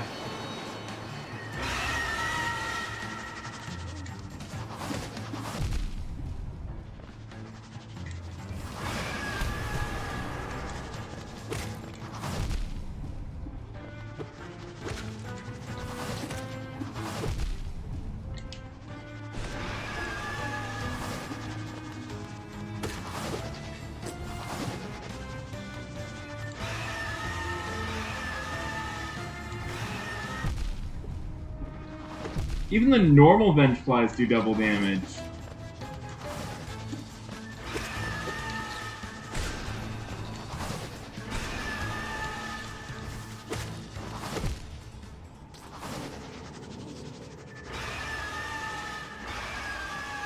Arena changes are cool.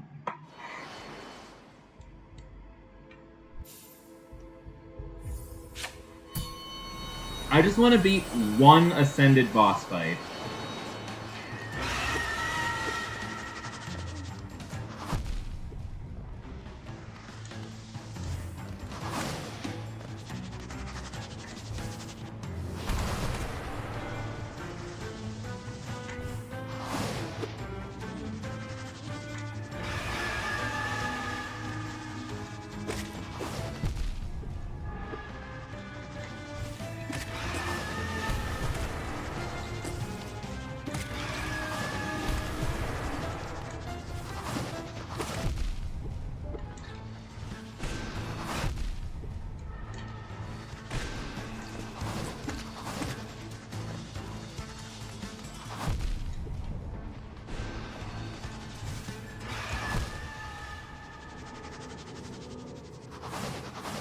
Okay.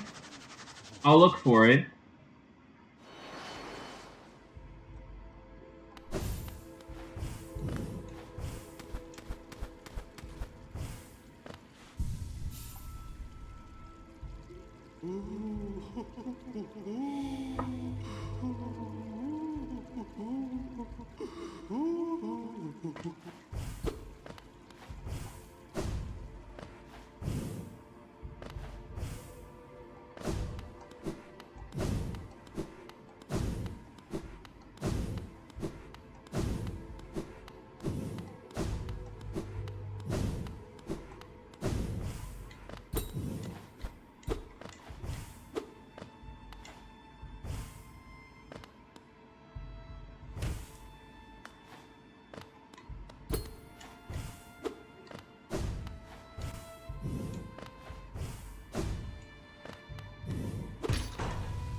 Enraged Guardian. Yeah, that was a tough one.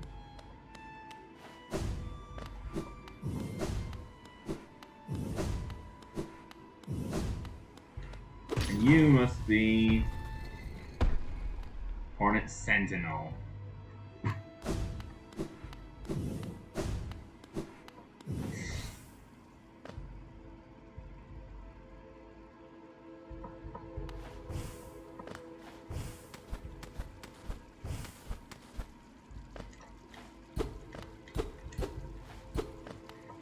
I haven't seen any breakable ceilings. Maybe you meant in a different room.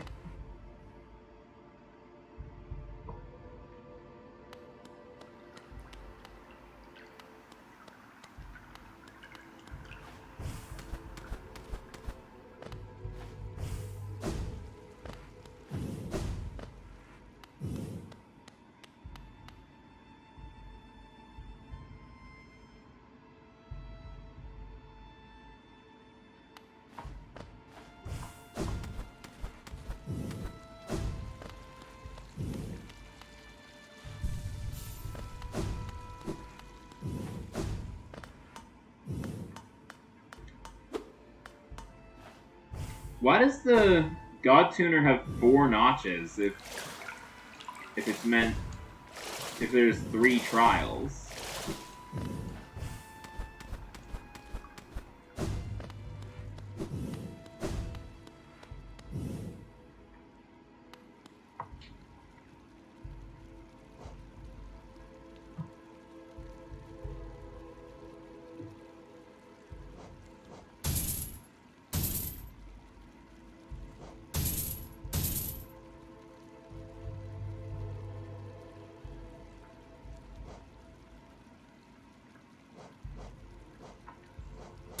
Oh, I can, like...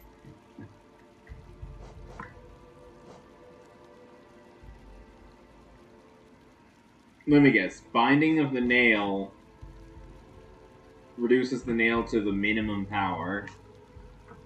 Binding of the shell reduces my health to a lower amount. Maybe what it started with, maybe even less than that. Binding of charms, I can only imagine prevents me from using any charms. And Binding of soul... I don't know.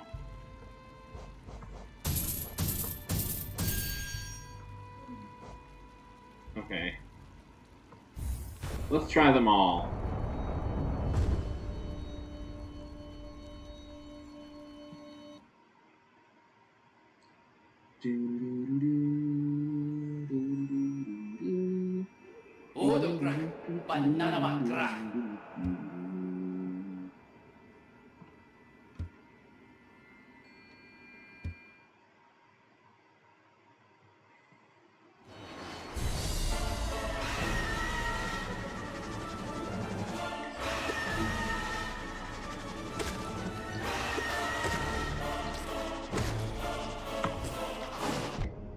Okay, so I can use one spell with Soul.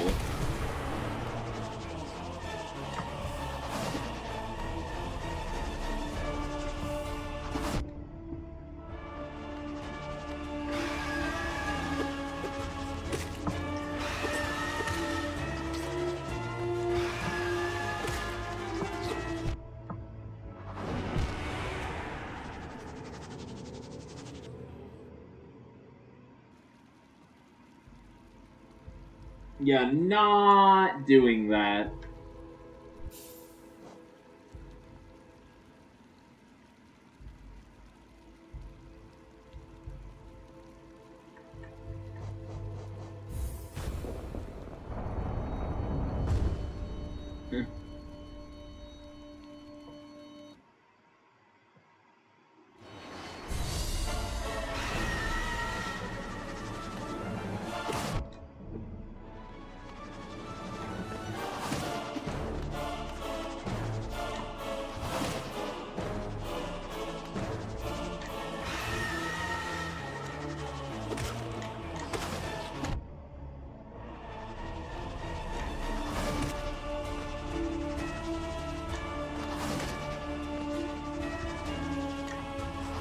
Yeah, this guy has more health than the original Vengefly King.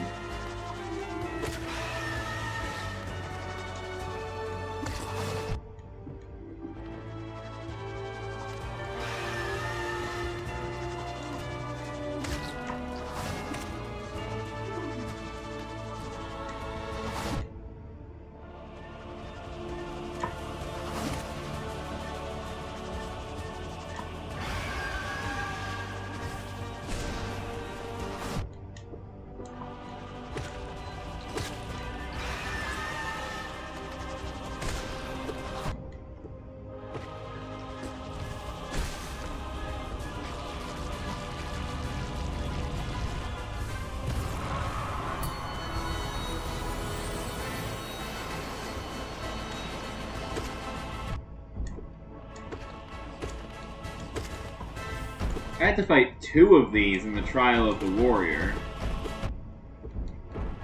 Although, knowing that the God versions have more health,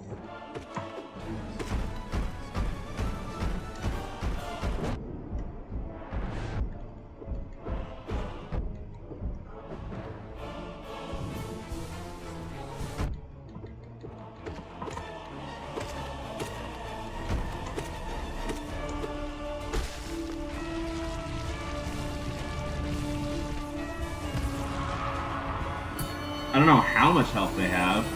Pretty sure they have double. Double health, but still the same damage.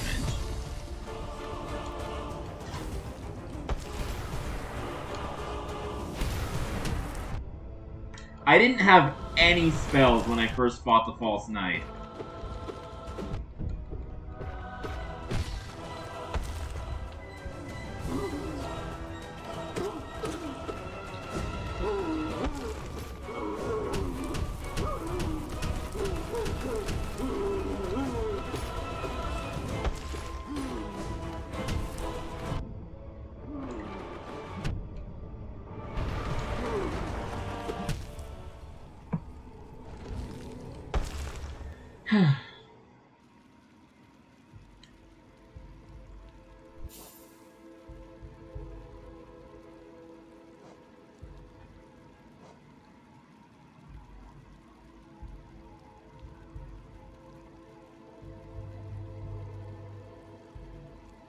Oh!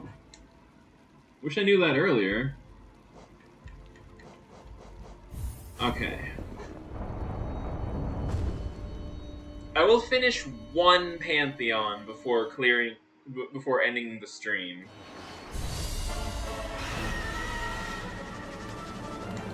I know there are probably 4 because the God Tuner had 4 notches, but I only saw 3 doors. So I'm guessing I have to do the first 3 Pantheons to unlock the 4th one.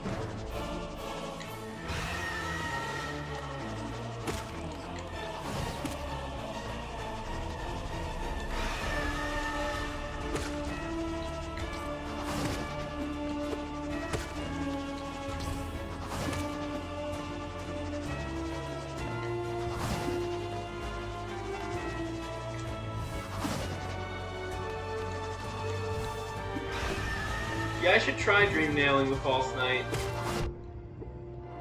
when I'm low on soul.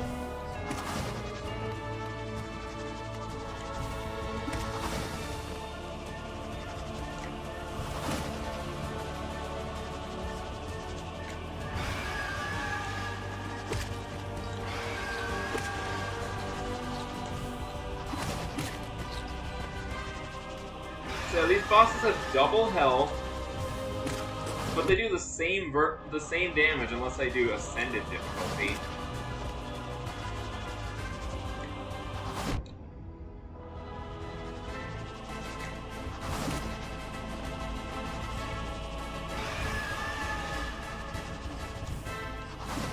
Which I think might only be a thing for individual fights.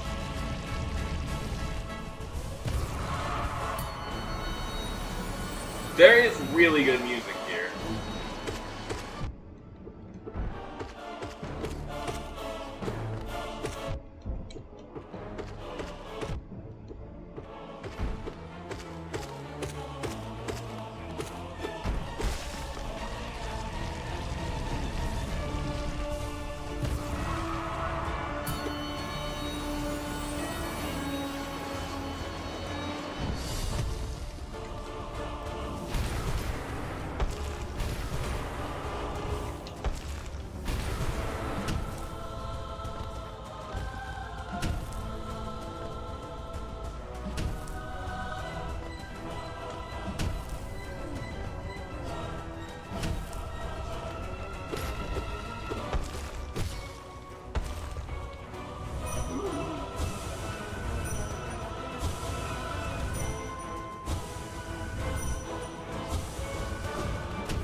My nail is more than twice as strong as it was when I first fought her.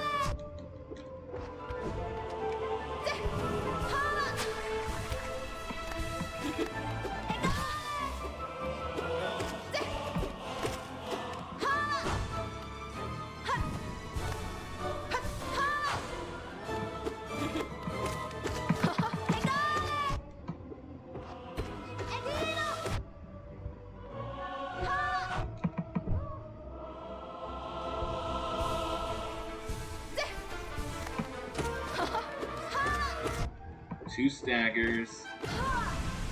Yes.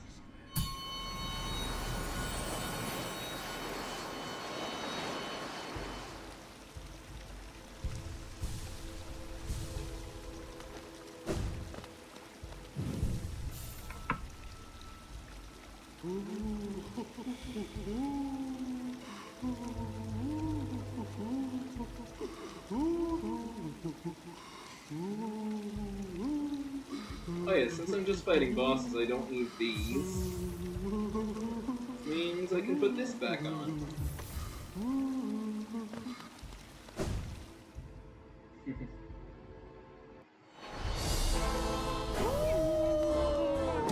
Orb took me 3 tries originally. And I had all the spells.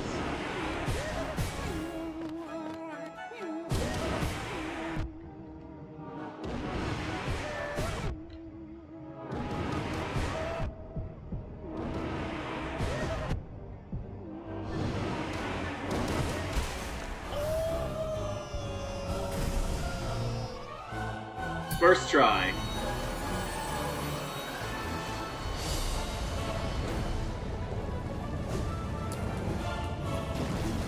Gun Defender. This guy took me like 10 tries.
He is a gun defender. Next. The Soul Warrior.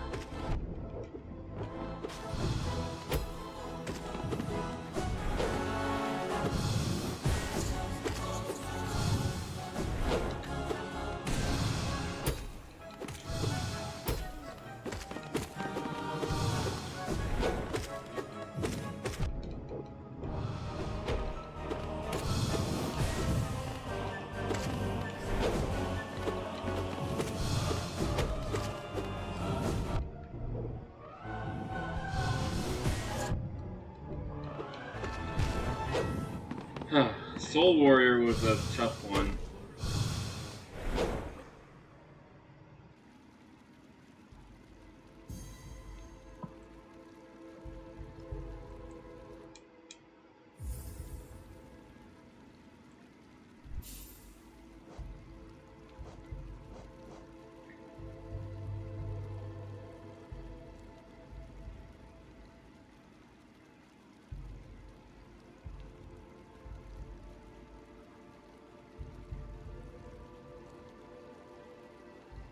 So, yeah.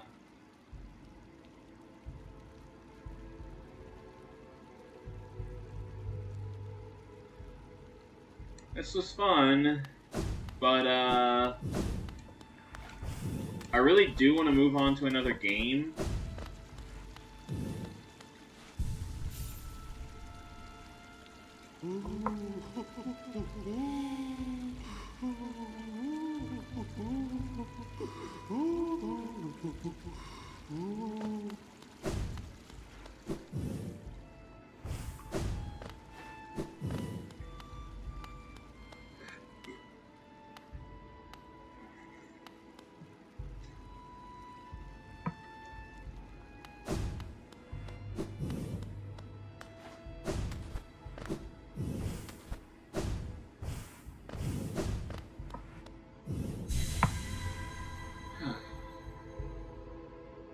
I know this is shorter than I usually go.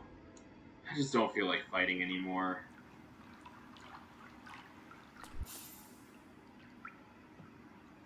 Sure, yeah. I'm probably never gonna fight them. I know there's the absolute Radiance, and that's like the big final boss.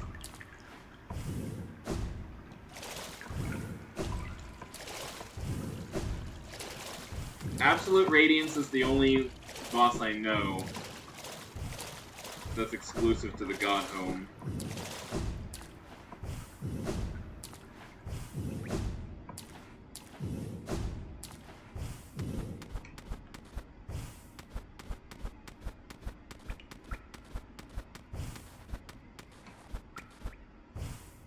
Oreo? I think you mean Oro. There's no character named Oreo, to my knowledge. Sly? Yeah, I know Sly is a Nail Master. The one who taught the other three. So, he must be pretty powerful. So, all of them have Nail Masters as their main boss.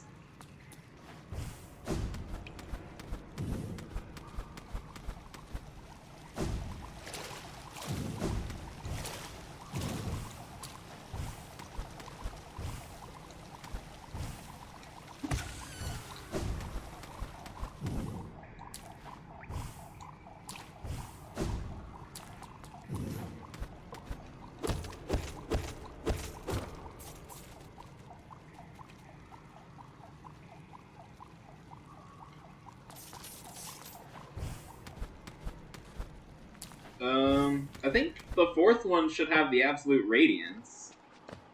Which I know is just a stronger version of the Radiance.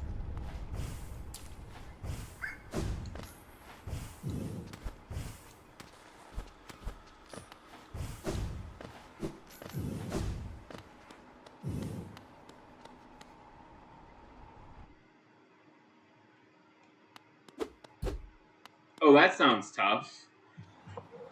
When I first fought the Mantis Lords, I could barely beat them. Actually, not when I first fought them. It was after several attempts.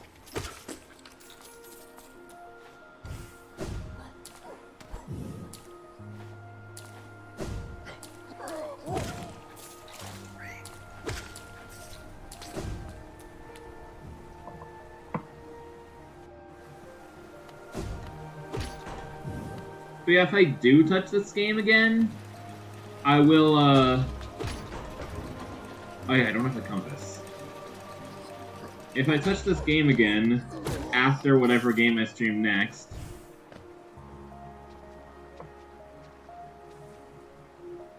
Oh, that...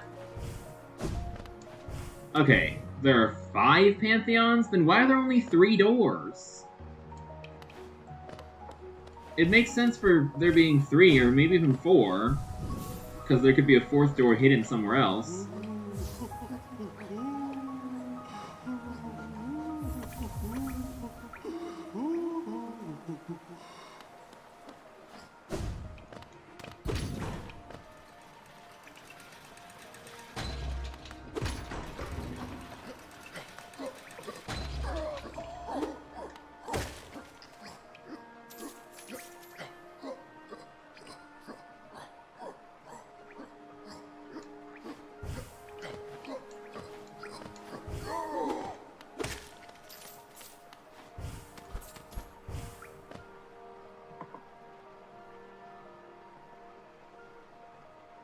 Just Zote until I die.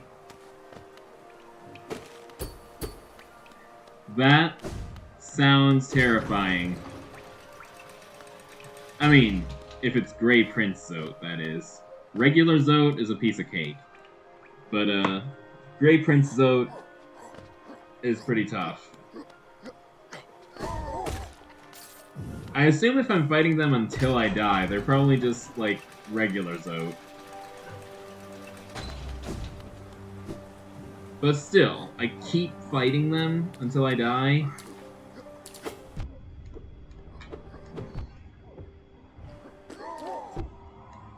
Oh, custom enemies, or costume enemies with Zote's face. Okay.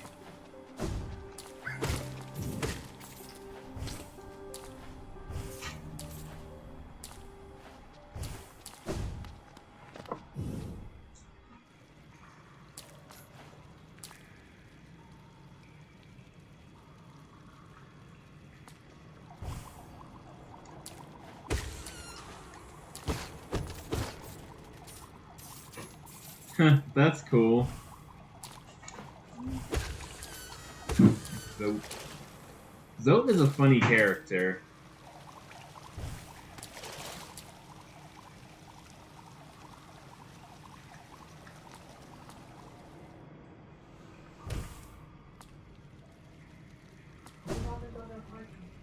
Cool.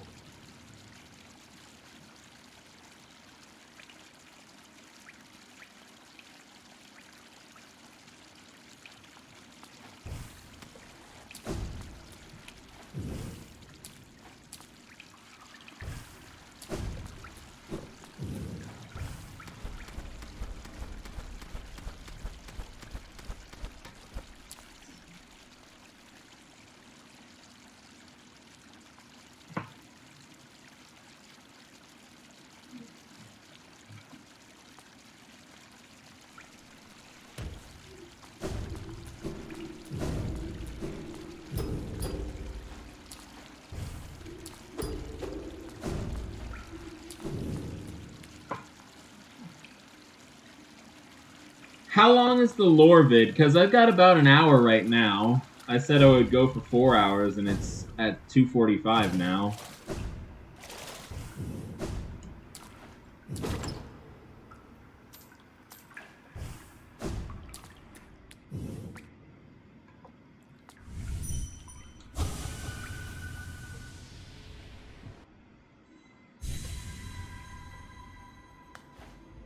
Okay, I just want to sit on a bench so I can save.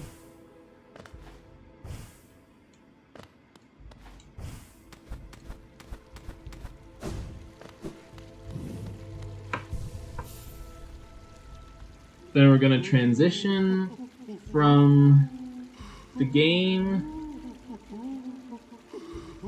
Cool. Gonna transition from the game to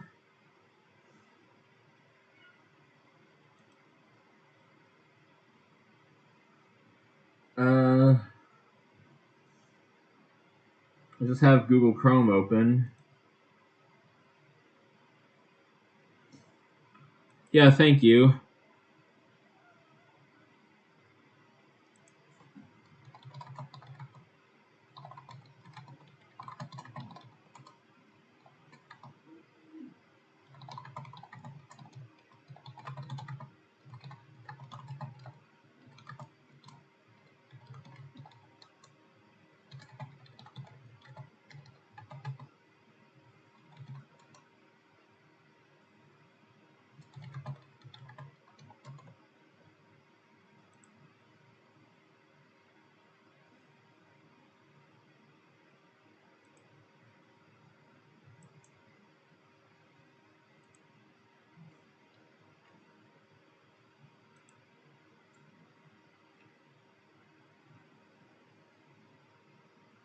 Okay.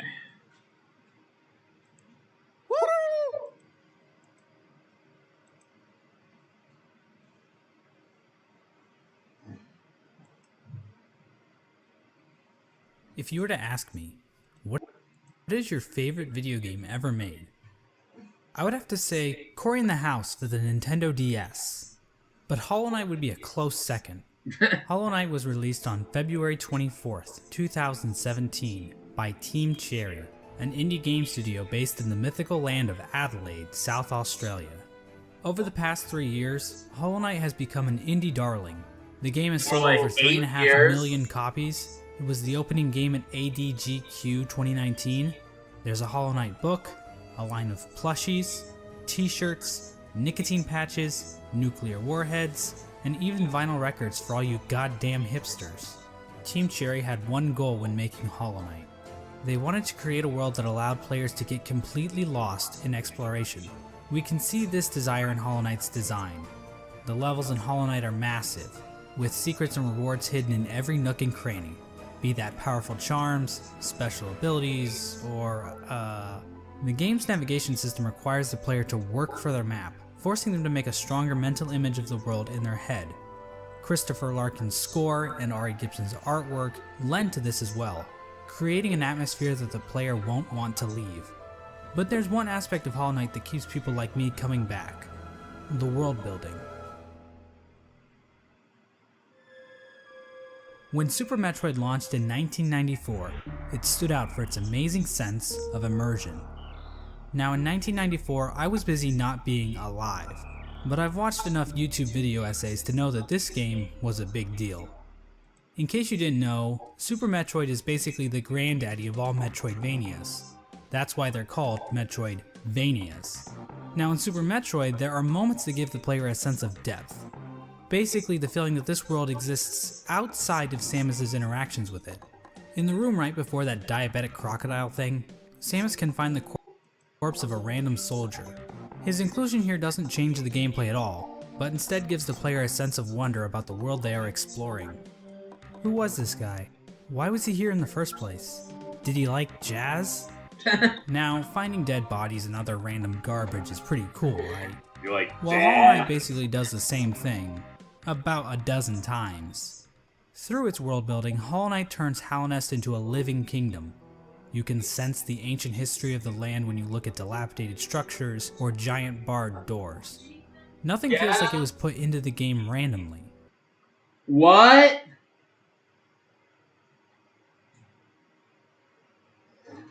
I'm trying to react to a lore video. The longer I keep it paused, the longer we're gonna stay up. I can wait. Just tell me. Well, I already gave you your meds.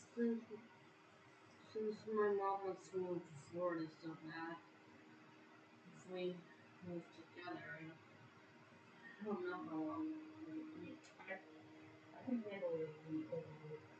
Still was born there, but I think I'll learn to adapt. I'll be fine.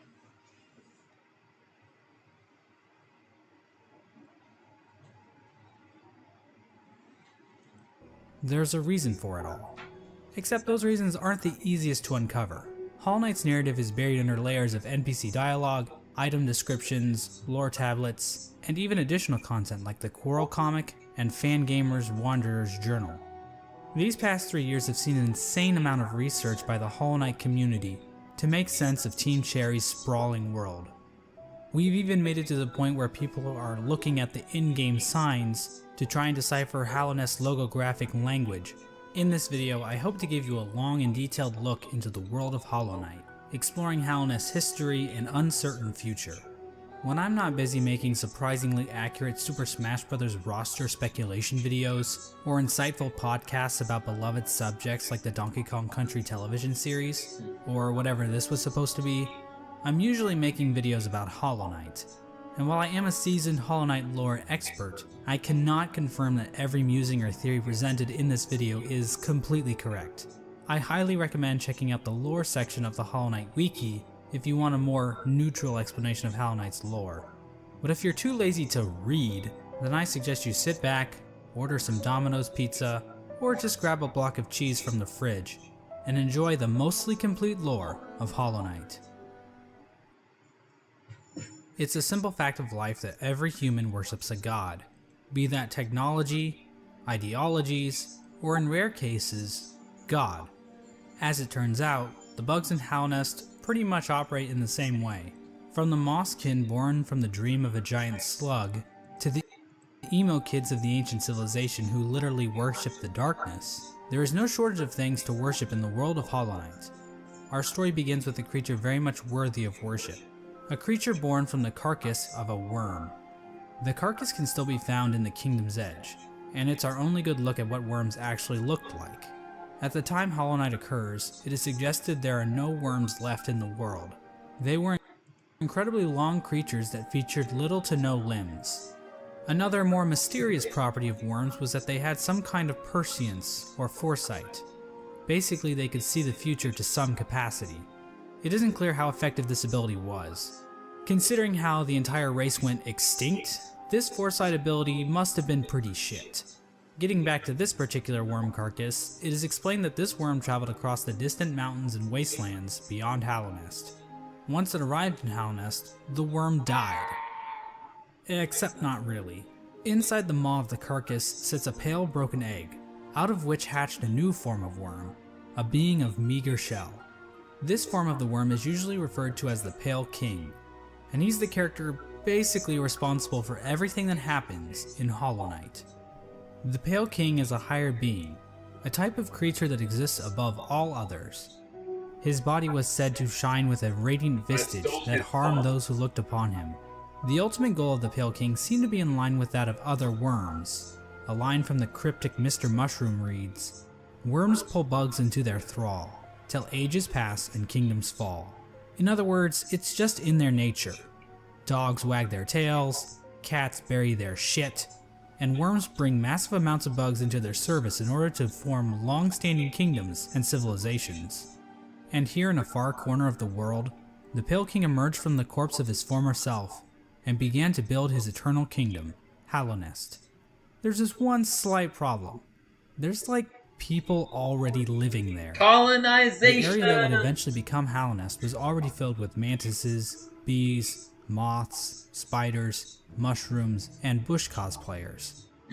Each of these groups were already operating with their own cultures and societies, and each group had a different interaction with the Pale King. One of the more receptive groups to the arrival of the Pale King were the mushrooms of the fungal wastes. These creatures were able to communicate with one another through one shared mind. The mushrooms viewed this shared mind as a strength, and they were kind of smug dickheads about it. Ultimately, the mushrooms wearily accepted the Pale King's rule, viewing his foresight as a shield to the dangers of the future.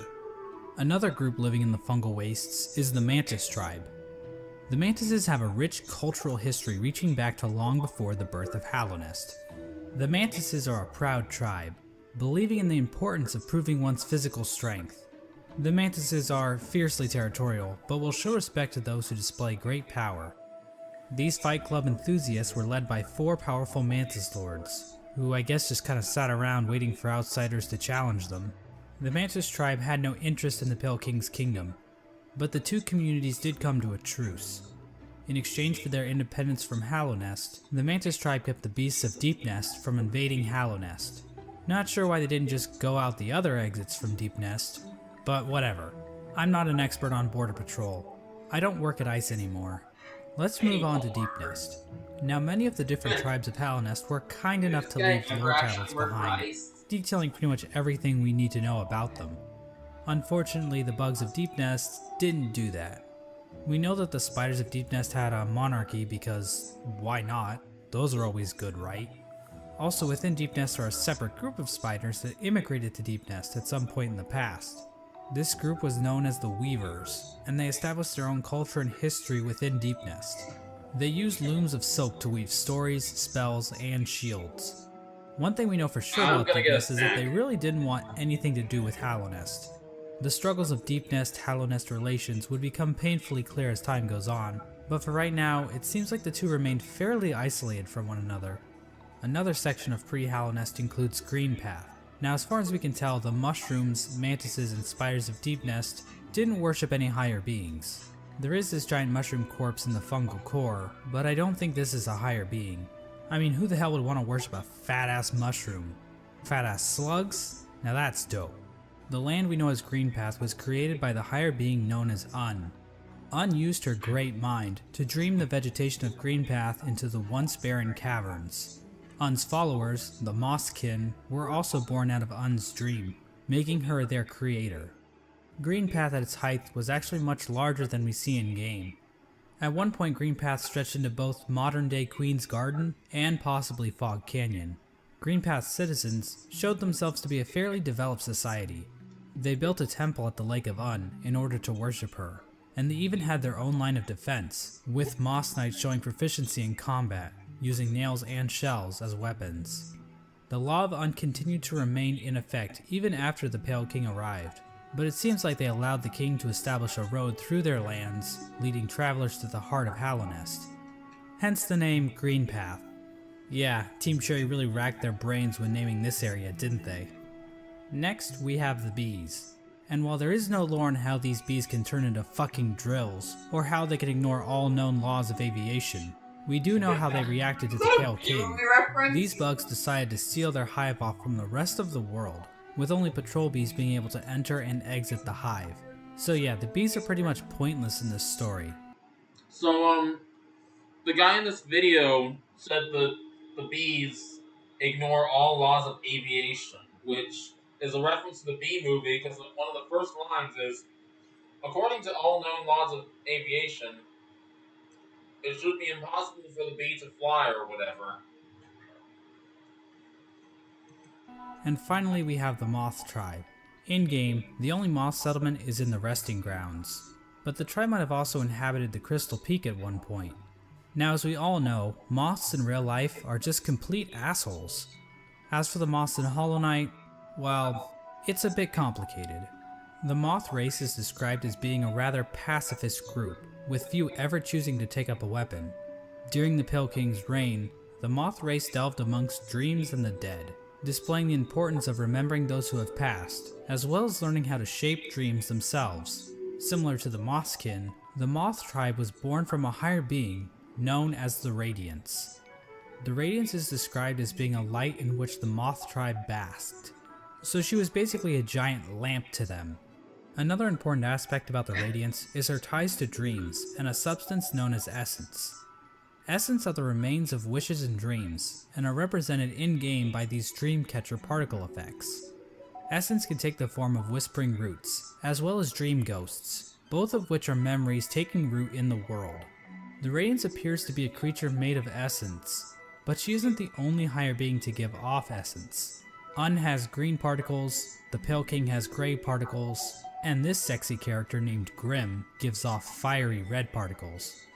However, the Radiance appears to be the main god when it comes to dreams, even if other gods also dabble in the dream realm.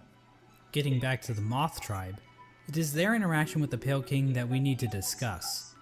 Basically, the moths turned their backs on the Radiance completely, in order to worship the new light that had appeared, the Pale King's light. So yeah, moths are assholes in this game too. With her tribe forsaking her, the Radiance became a forgotten memory, a remnant of the past, and a thing that's definitely not going to come up again later in this video. Definitely not. And so the Pale King's new kingdom was established, Hallownest. But there is one aspect of Hallownest that we need to discuss. Unfortunately, to better understand this, we're going to have to read some poetry. Why is that In Wilds Beyond they speak your name with reverence and regret. For none could tame our savage souls, yet you the challenge met. Under palest watch you taught, we changed, base instincts were redeemed. A world you gave to bug and beast as they had never dreamed. This is from a poem titled Elegy for Hallownest, written by Motomon the Teacher. The poem appears at the beginning of every playthrough, and hints at what the Pale King and his kingdom offered. Much of the land outside of Hallownest appears to be a wasteland, where bugs survive off of instinct, without the burden of mind. Hallownest somehow taught these bugs and tamed their savagery. Basically, the Pale King changed the instincts of his subjects, and granted them higher thought. To get a better picture of this, let's look at two different characters, Boone and Tuck. These adorable panda bug things give us a clear display of Hallownest's effect. While both appear to be the same species of bug, Boone is dumb as a sack of rocks, struggling to string together words, while Tuck speaks fairly clearly. The main difference between these two characters is that while Boone lives outside of Hallownest, Tuck lives beneath the city's capital. Basically, it appears as though Hallownest is a literal holy ground, that raises the intelligence of those who dwell within. The Pale King established a path, starting from the kingdom's entrance in King's Pass, winding through Greenpath and the fungal wastes, and finally ending at the massive capital at Hallownest's heart.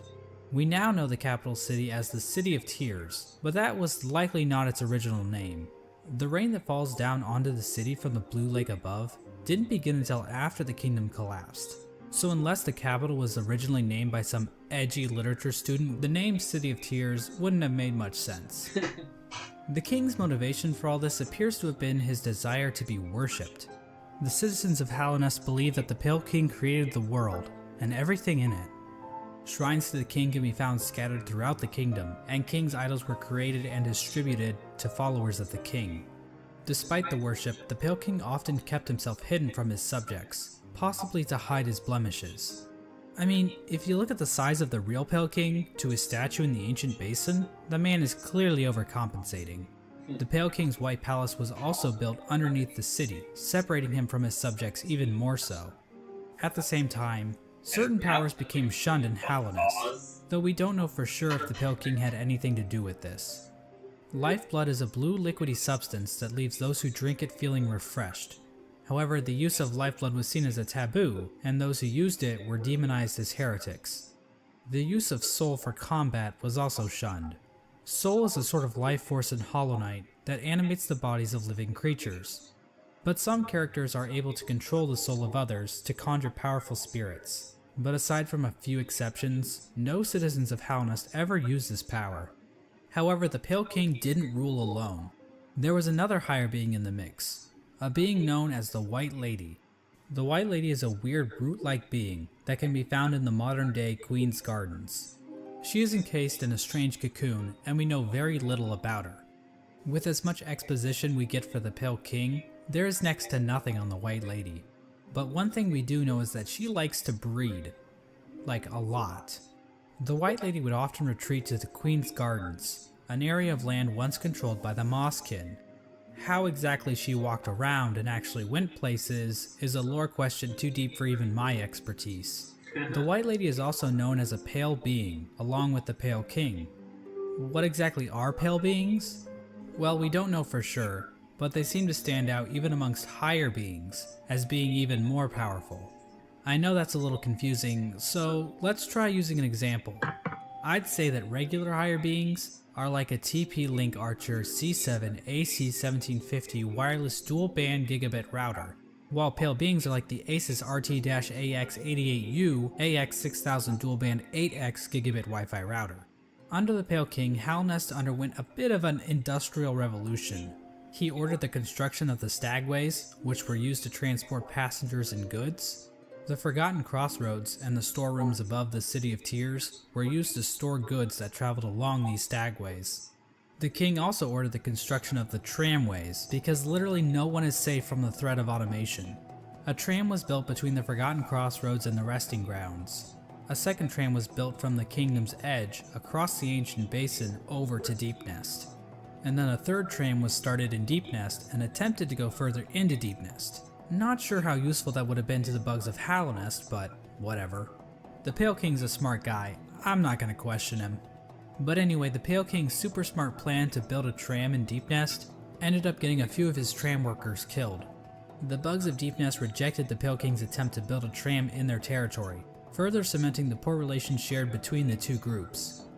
Aside from convenient fast travel, regular pathways were also used to cart goods around the kingdom. From this was born probably one of the most important groups in Hallownest, and perhaps even all of fiction. An elusive guild of bugs, simply known as the Menderbugs, took to maintaining the various signs scattered throughout Hallownest. From the journal entry of one Menderbug, we can catch a glimpse into their ancient and unknowable minds. Dear, dear diary, isn't life just the most beautiful thing? Fixing signs, mending posts, let them break, I say. I'm a better mender for all that repairing. I sometimes doubt there's a single bug in all of Hallownest happier than me. Another example of the Pale King's expanding infrastructure is the Crystal Peak. This area is filled with crystals that grow rapidly along walls, ceilings, and even the shells of certain bugs. These crystals were considered valuable to the bugs of Hallownest, resulting in large-scale mining efforts. We don't actually see the crystals used anywhere else in Halonest, but they are said to contain a sort of energy. The crystals are also said to sing, if you listen very carefully.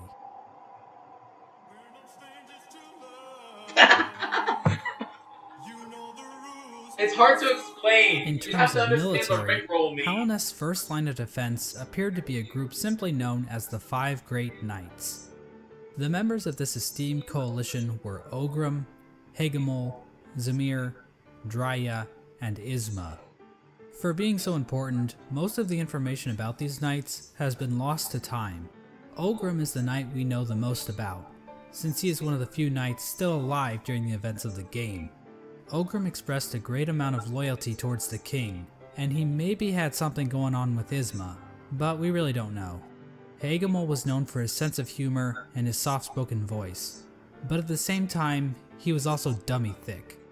Mysterious Samir arrived in Halonest from a serene land, bringing with her a collection of delicate flowers. At some point, she also got into a relationship with a mantis, but not just any mantis, a daughter of one of the mantis lords. So yeah, it seems like these great knights were slaying in more ways than one. All we really know about Drya is that she was fierce, caring, and wise. As for Isma, she was described as being kind. She also appears to be some sort of weird plant life form, but there's no information on where she's from or what her powers were. The Five Great Knights play an important role in the Champion's Call, the Knotted Grove, and the Battle of the Blackworm. We have no idea what these events were or how they affected Halonest, but they sound cool nonetheless. During Halonest's reign, there was another strange area that seemed to exist separate from the Pale King's rule. Carved out of the corpse of an ancient bug, an area called the Colosseum of Fools was constructed, and it was a destination for warriors from outside Halonest. The sole purpose for fighting in the Colosseum appeared to be simply for glory, with a mysterious figure known as the Lord Fool overseeing the combat. We don't know when the Colosseum was constructed or if the Pale King was involved, but one of his servants, the Pale Lurker, became a champion in the Colosseum, perhaps indicating the Pale King's approval. And finally, there was the Royal Waterways, where the fecal excrement of the kingdom was washed out into the fungal wastes. This area saw the rise of a species of parasite-like creatures called the Flukes. The Flukes spawned from the Flukmarn, a giant monster with cavities in which tinier Flukes live. There really isn't too much lore involved with the Flukes, but I do need to point out that the Flukmarn is canonically a MILF. Like, that's not even debatable. The sky is blue, 2 + 2 = 4, and we all want to fuck this thing. And so this was the kingdom of Halonest at its height. Halonest was a vast kingdom connected by a network of stagways and tram stations. The bugs of Halonest mourned their dead on the resting grounds, engaged in commerce using Geo, the de facto currency of the region, and a thriving capital located in the middle of the kingdom. The Pale King had succeeded in crafting a full-blown society, but we all know there are pitfalls to living in a society. As a suspiciously knowledgeable hunter points out in his journal, the Pale King had created a population of weak and pathetic creatures. The bugs of Halonest did not hunt for their own food, and had become complacent with their comfort. This is even more obvious with the east wing of the capital. These greedy members of Halonest's high society became complete cowards, obsessed with riches and plum from excess wealth. The bugs living in Halonest's prime looked quite different than the instinctive simpletons they once were. Their savagery had been replaced with intelligence, and through that intellect, they gave the Pale King the devotion and service he desired. And while there were a few snags along the way, they were shining times for the king and his subjects. Resting at the threshold of Halonest is a strange lore tablet, proclaiming Halonest to be the last and only civilization. It calls Halonest an eternal kingdom. This appears to have been the Pale King's goal, for Halonest to stand against a wasted world as a final beacon for civilization. And that was the Pale King's ultimate folly, to think that he could succeed where so many others had failed before. Long before the Pale Kings or the Barry Bensons of the world, the land of Halonest was controlled by an ancient caste. Hints of Halonest's history are littered throughout the land, with the most notable examples being the Soul Totems and Arcane Eggs. One sect of these ancient bugs didn't worship a god like the Pale King or any lord. but instead a dark and mysterious substance known as the Void. The Void! This ancient caste once also tried to lay claim to the entire land of Halonest, but they too failed. In his quest to conquer all of Halonest, the Pale King had made an enemy long forgotten, an enemy that was about to be remembered. I mentioned earlier that the Moth tribe entirely forgot about the Radiance in order to worship the Pale King, but that isn't quite true. Memories of her still lingered, and hushed whispers of faith kept the Radiance alive. At the summit of the Crystal Peak, a location known as Halonest Crown, a strange collection of glyphs can be found. Joining these glyphs is a statue of the Radiance, presiding over the kingdom below. This old summit is the sole standing shrine left to the Radiance. This was built in order to keep the memory of the Radiance alive. The Radiance's light began to appear in the dreams of Halonest citizens. This light manifested itself in an infection that ravaged through the kingdom's tunnels. Those infected would fall into a deep sleep and awaken with broken minds. Some of the lesser bugs tried to resist the Radiance's light, which only resulted in them being consumed by it even more so. Many infected bugs lost their wills and began attacking bugs that weren't infected. The infection also twisted the bodies of its hosts, causing them to bloat and occasionally develop orange cysts on their bodies. For many victims, they were reverted back to their basic instincts, carrying out the duties they once fulfilled in life, but now as mindless slaves. Those caught up in the infection were linked into the Radiance's hive mind, allowing her to control their bodies if needed. As the infection spread across Halonest, many groups looked to solutions to fight off the Radiance's light. The gates to the City of Tears were closed in an attempt to keep the infection from reaching the city.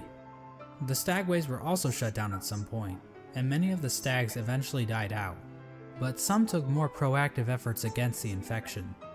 The scholars of the Soul Sanctum decided to harness the power of Soul in an attempt to fight the infection. This resulted in the deaths of hundreds of bugs, whose souls were sucked out and injected into the bodies of the scholars. Their goal was to achieve some kind of pure focus, which would somehow protect them from plagues of the mind. The scholars' leader, the Soul Master, was driven mad by the sheer power of Soul, and his entire sect failed to avoid infection. But hey, at least they took as many innocent people down with them as they could. The Mantis tribe, showing a stronger will than the common bug, were able to stave off the infection. However, one of the 4 Mantis Lords turned against his sisters. He and his followers took in the infection willingly, as it gave them more strength and courage. At some point during all this, the Traitor Lord and his followers were exiled from the Mantis village, eventually taking up residence in the Queen's Gardens. The Traitor Lord's daughter ended up dying at some point. This is the same Mantis that was in a relationship with Zamir, one of the 5 Great Knights, but the Mantises rejected their union because of Zamir's outsideness. As a gamer, this type of prejudice is all too familiar, and honestly, it makes me sick. With the 5 Great Knights completely useless to fight against the infection, the Pale King devised his own scheme. A scheme involving a strange substance known as Void. As I mentioned earlier, the Pale King's White Palace was built in an area called the Ancient Basin, but his castle wasn't the only noteworthy thing down there. At the bottom of the Ancient Basin was the entrance to a pit known as the Abyss. Within the Abyss was a lake composed of void. The Pale King realized that this void could be given form, as evidenced by an imprint of such deep within the Abyss, possibly left there by the ancient civilization that predated Halonest. The Pale King devised a workshop in his palace, where he placed void in armor shells imbued with soul, creating servants known as King's Molds and Wing Molds. These void creatures were somehow imprinted with the desire of the Pale King, so that they would serve him. It isn't clear when the Pale King started making these creatures. There is evidence to imply that even common bugs were aware of King's Molds, but the point is, the Pale King turned to the void in order to create another creature, one that he believed could contain the Radiance and her infection. He tried to create a pure vessel. The Radiance's infection needs its host to have a will and a mind in order to enslave it. A pure vessel would be a creature made of void designed to lack those features. The Pale King believed that by harnessing the void inside a pure vessel, he would be able to stop the infection and keep Hallownest lasting eternal. But his method for creating this so-called pure vessel was incredibly cruel. This is where the White Lady and her King Kong-sized libido come into play. These two higher beings engaged in a union of some kind, resulting in the creation of several eggs that were dropped down into the abyss. There, the void seeped into these eggs, corrupting the offspring of the Pale King and the White Lady. This act resulted in the creation of the vessels. The vessels are not technically considered to be alive. They are shells created from the Pale King and White Lady that have been filled with the void. Within each vessel is a shade, a completely void being hidden behind the face of the vessel. Vessels are also non-gendered, I guess because they're dead or something? I'm not sure if that's how that works, but whatever. I'm not an expert on these kinds of things. I don't work at ICE anymore. Thousands of vessels were created during this process, but only one was chosen as the pure vessel. This particular vessel, chosen by the Pale King, was deemed the Hollow Knight, and was taken away to the White Palace. But I want to take a bit of a closer look at this part of the story. There are a number of questions and theories surrounding this moment that I really want to dig into. The big question surrounding this moment is, why was the Hollow Knight chosen over any other vessel? One common theory is that the Pale King took these vessels back to the White Palace and evaluated them using his giant collection of buzzsaws. This theory is probably the least likely explanation. It kinda exists just to explain the buzzsaws, which is quite the mystery, I'll admit, but doesn't really mesh with the vessels very well. How does being good at Super Meat Boy prove that you are a worthy vessel? And while thinking about logistics in a game about magic bugs is never a good idea, how exactly did the Pale King transfer these thousands of vessels to his palace without characters like the Dung Defender finding out? So this means that the Pale King probably made his decision without taking any of the vessels out of the abyss. So how did the Pale King make his evaluation? I think the best explanation comes from a theory I originally heard from a user named Golden Flower Fan. Basically, the vessels were hatched down at the bottom of the abyss, and the first one to make it to the top was chosen by the Pale King. In a memory of this event, we see vessels falling from above back down into the pit of the abyss. Perhaps these vessels weren't being cast down into the abyss, but fell while trying to escape out of it. The lore tablet outside the abyss appears to support this theory. It reads, "Our pure vessel has ascended. Beyond lies only the refuse and regret of its creation. We shall enter that place no longer." This tablet was likely written right after the Hollow Knight was chosen, considering that is when the entrance to the abyss was sealed off. The tablet proclaims that the pure vessel has ascended, or in other words, climbed out of the abyss. And while cut content should never be considered canon, I would just like to point out that an earlier version of this tablet, found in the game's code, was even more explicit about this. It read, "From below, our pure vessel has ascended." But how does making it to the top of the abyss first prove that the Hollow Knight is somehow a perfectly hollow vessel? Well, I think this whole concept might just be a misconception. What if the Hollow Knight wasn't any different from the other vessels? All the vessels were made in the exact same way after all. The idea that the Hollow Knight was somehow more hollow than the other vessels comes from the fact that there were so many vessels created in the first place. If they only needed one, then why create so goddamn many? I mean, this is like Octomom on steroids. Well, these are bugs we're talking about, so it would make sense that multiple offspring would come from one egg. And it might have been a precaution to produce multiple vessels in hopes that at least one would be able to successfully escape the abyss. Now another explanation could be that the Pale King just yeeted other vessels that made it to the top first, after determining that they weren't hollow, which would better explain why so many were created.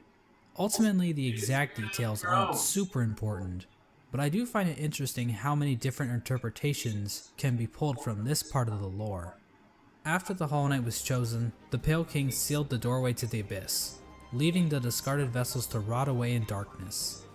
These actions were not taken lightly by the Pale King or the White Lady. Both participants expressed shame in what they did, but saw no other option to save the kingdom. But the vessels weren't the only poor saps sealed away in the abyss. There's also a lighthouse that was built on top of a naturally formed spire. its light shining down on an ocean of abyss below. Inside was one of the Pale King's royal retainers, who was left in charge of keeping the lighthouse turned on. So this brave soul was willingly sealed in a dark and dangerous tomb for the rest of his life, just so he could not pull a lever. Well, at least he was living with purpose. With the abyss sealed and the Hollow Knight chosen, the Pale King's plan was beginning to come together. The Hollow Knight was raised and trained to prime form, causing it to grow several times its original size. We don't know exactly why this happened, but I guess the Hollow Knight is just a grower and not a shower. We know that the Hollow Knight was trained to use a nail, but why was this even necessary? One possible explanation is that the Hollow Knight needed to protect itself in case an intruder tried to kill it. You know, like the player. Or perhaps this was important in the process of containing the Radiance. Unfortunately, the details of that are never fully explained. The Hollow Knight might have somehow focused the Radiance inside itself, but Team Cherry gives us no explanation of how that might have worked. What did you say? Maybe I'll give Hollow Knight a go once I've mastered Bug Fables. They're completely different games. The only similarity is that they both have bugs, and that Bug Fables has a single Hollow Knight reference.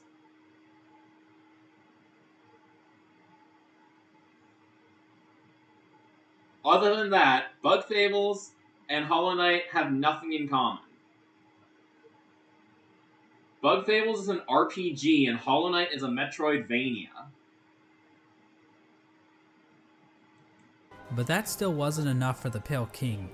Additional seals were needed in order to protect the Hollow Knight's physical body while the Radiance was trapped inside of it. To achieve this, the Pale King sought the help of 3 particular bugs, who would later be known as the Dreamers: Lurien the Watcher, Motomon the Teacher, and Hera the Beast. Lurien is definitely the most mysterious of the 3 Dreamers. He lived in the Watcher's Spire in the City of Tears. From there, Lurien watched over the city with his telescope. Lurien was a pretty big fan of the king, so it probably took little convincing for him to lie down for him.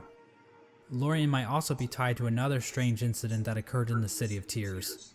Hidden on some of Lurien's lore tablets are images of jars, the same jars that can be found stockpiled in the tower. I mean, she hasn't played the game and she's only seen tiny bits of me playing it, so I'm not sure if she has a favorite character. Do you have a favorite Hollow Knight character?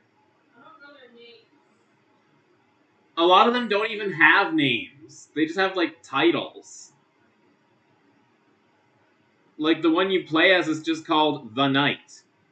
And then there's a boss called the Hollow Knight.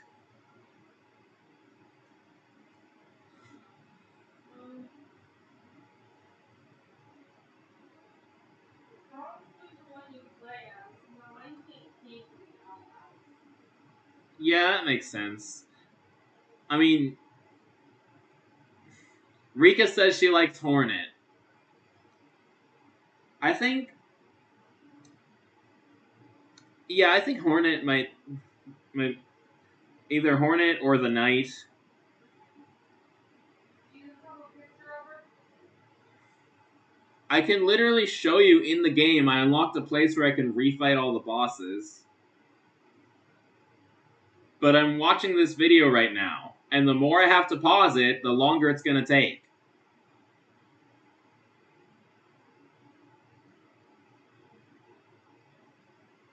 Tower of Love. This building sits on the outskirts of the city, and is the setting of one of the most bizarre bosses in the game, the Collector. The Collector is a void construct that appears to have been made from the same mold used to create the King's molds. But the Collector is unique because, well, Good grief, he's naked! The Collector stayed in the Tower of Love with a noble bug who likely owned the establishment. In the tower, a number of bugs can be found captured in jars, implying that these two were tasked with collecting these creatures. However, the Collector somehow became obsessed with grubs, creating a map to keep track of grubs it captured in jars, as well as keeping a strange shrine displaying a grub in the style of the Vitruvian Man. Eventually, the bug staying with the Collector decided to lock it inside the Tower of Love, and fled to the Queen's Gardens, where it died. likely due to overexposure to the void. Despite being locked up in the tower, the Collector is still spotted by the Hunter at some point, which either means this only happened recently, or the Hunter has been farting around in Hallownest for a long ass time. We have no idea what these creatures were trying to do. It's implied that the Collector was trying to preserve the creatures of Hallownest, perhaps trying to protect them from the spread of the infection, but we don't know where the Collector's obsession with grubs originated, and while Lurian does seem connected to all of this, we don't know how involved he was with this operation, or what its end goal exactly was. Motomon the teacher lived in the Teacher's Archives, a library built atop a lake of acid in the Fog Canyon. The lower half of her body consists of tentacles, making her a popular subject for the thriving Hollow Knight R34 community. The Archives and the Fog Canyon as a whole are also filled with these strange Metroid knockoffs. These creatures are likely related to Monomon in some way. They could be her live offspring, her test tube babies, or possibly even her shit. Motomon uses futuristic cathoid ray tube things to store information about Hallownest. Several terminals in the Teacher's Archive go into detail about the Pale King's plan to defeat the Radiance, indicating that Motomon had intimate knowledge of what she was taking part in. Finally, the Pale King sought the help of Hera the Beast, the Queen of Deepnest. Now, as I mentioned earlier, relations between Hallownest and Deepnest were kinda not great. Unlike the other two dreamers, Hera needed to be convinced in order to help the Pale King.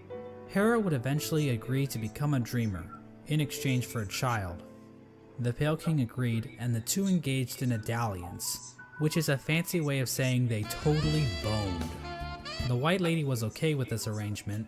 In fact, she might have been watching from the closet. The motive behind Hera's request is never elaborated on, but it appears as though the King of Deepnest was dead at this point. Hera was a common bug, so perhaps she desired the Pale King's pale seed so that her child could be of high birth. The bargain between Hera and the Pale King resulted in the birth of Hornet. She became known as the gendered child because, unlike the Pale King's other children, Hornet was not hollowed out by the Abyss. Hera and Hornet spent little time together, as Hera had to make good on her end of the bargain. And so the three dreamers were put to rest. Through their actions, a seal was placed over the black egg, prohibiting entrance into the chamber. These dreamers also had their own protection. At the base of Lurian's spire, the Watcher Knights guarded access to their master's body. Motomon's body was protected by a giant jellyfish named Umu. On top of this, Motomon entrusted her servant Quirrell with a mask which would be required to break an additional seal she had placed over herself. So she basically is double wrapping herself. As for Hera, we're not really sure what protected her, since it is never actually seen in-game. We don't know where this creature is hiding, but whoever it is, they really suck at their job. Now there appears to be one more element to the Pale King's plan, involving the Weavers. Hidden away in the Weaver's Den is an incomplete seal of binding, woven from silk. This design prominently features the Hollow Knight's head, and can be found in the White Palace, as well as blocking the exit during the Hollow Knight fight. Silk spools created by the Weavers can be found in the Stag Station in Deepnest, as well as the Stag Station next to the White Palace. These spools can also be found in the Pale King's workshop. We know that the Weavers were closely tied to Hera and Hornet, so their actions might have been a part of the deal between the Pale King and Hera. Once the Hollow Knight was ready, the Radiance was somehow channeled into the vessel, which was then placed inside of a giant black egg located in the Forgotten Crossroads. This egg was built to sustain the Hollow Knight, and itself appears to be fashioned from void. The Hollow Knight was chained up, and the entrance to the black egg was locked behind a powerful seal created by the three dreamers. Initially, this convoluted plan actually worked, and the infection was successfully contained. Memorials to the Hollow Knight and the Dreamers were erected in the City of Tears and the Resting Grounds. But this is the part of the story where things get a little bit hazy. By the time these statues were constructed, citizens had taken to writing on parchment woven from spider silk, which was all destroyed when water started pouring down onto the city. We don't know how long the Hollow Knight was able to completely contain the infection. Bugs from Dirtmouth used to go to the Temple of the Black Egg to pray, saying they felt at peace within the walls. But after a while, they stopped going, perhaps indicating that the infection was beginning to leak out again. The infectious air continued to seep through Halnest for years, eventually even reaching the deepest parts of the kingdom. As it turns out, the Pale King's pure vessel wasn't quite so pure after all.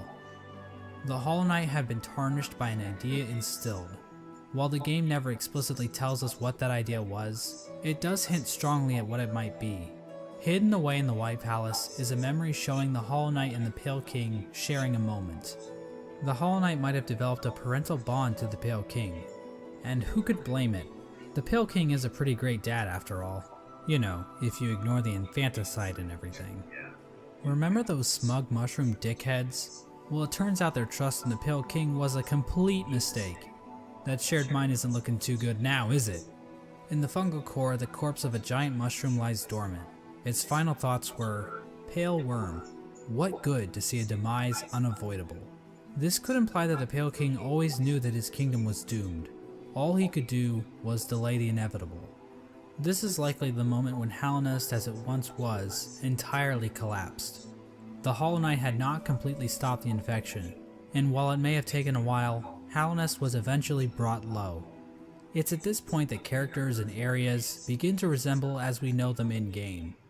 When it became clear that the Hollow Knight was not able to contain the Radiance, the Pale King resorted to his final plan.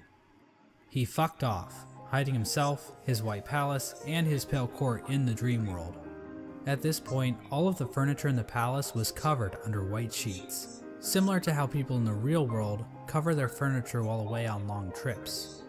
The palace was also completely covered with thorns and buzzsaws, similar to how people in the real world cover their houses with thorns and buzzsaws. The Pale King would eventually pass away while sitting on his throne in the White Palace. There's no confirmation on what killed him, but there are a few things to consider. The throne room is incredibly dark compared to the rest of the palace, and the particle effects and ambient track in this room are identical to that of the Abyss. All of the king's molds surrounding the Pale King are dead.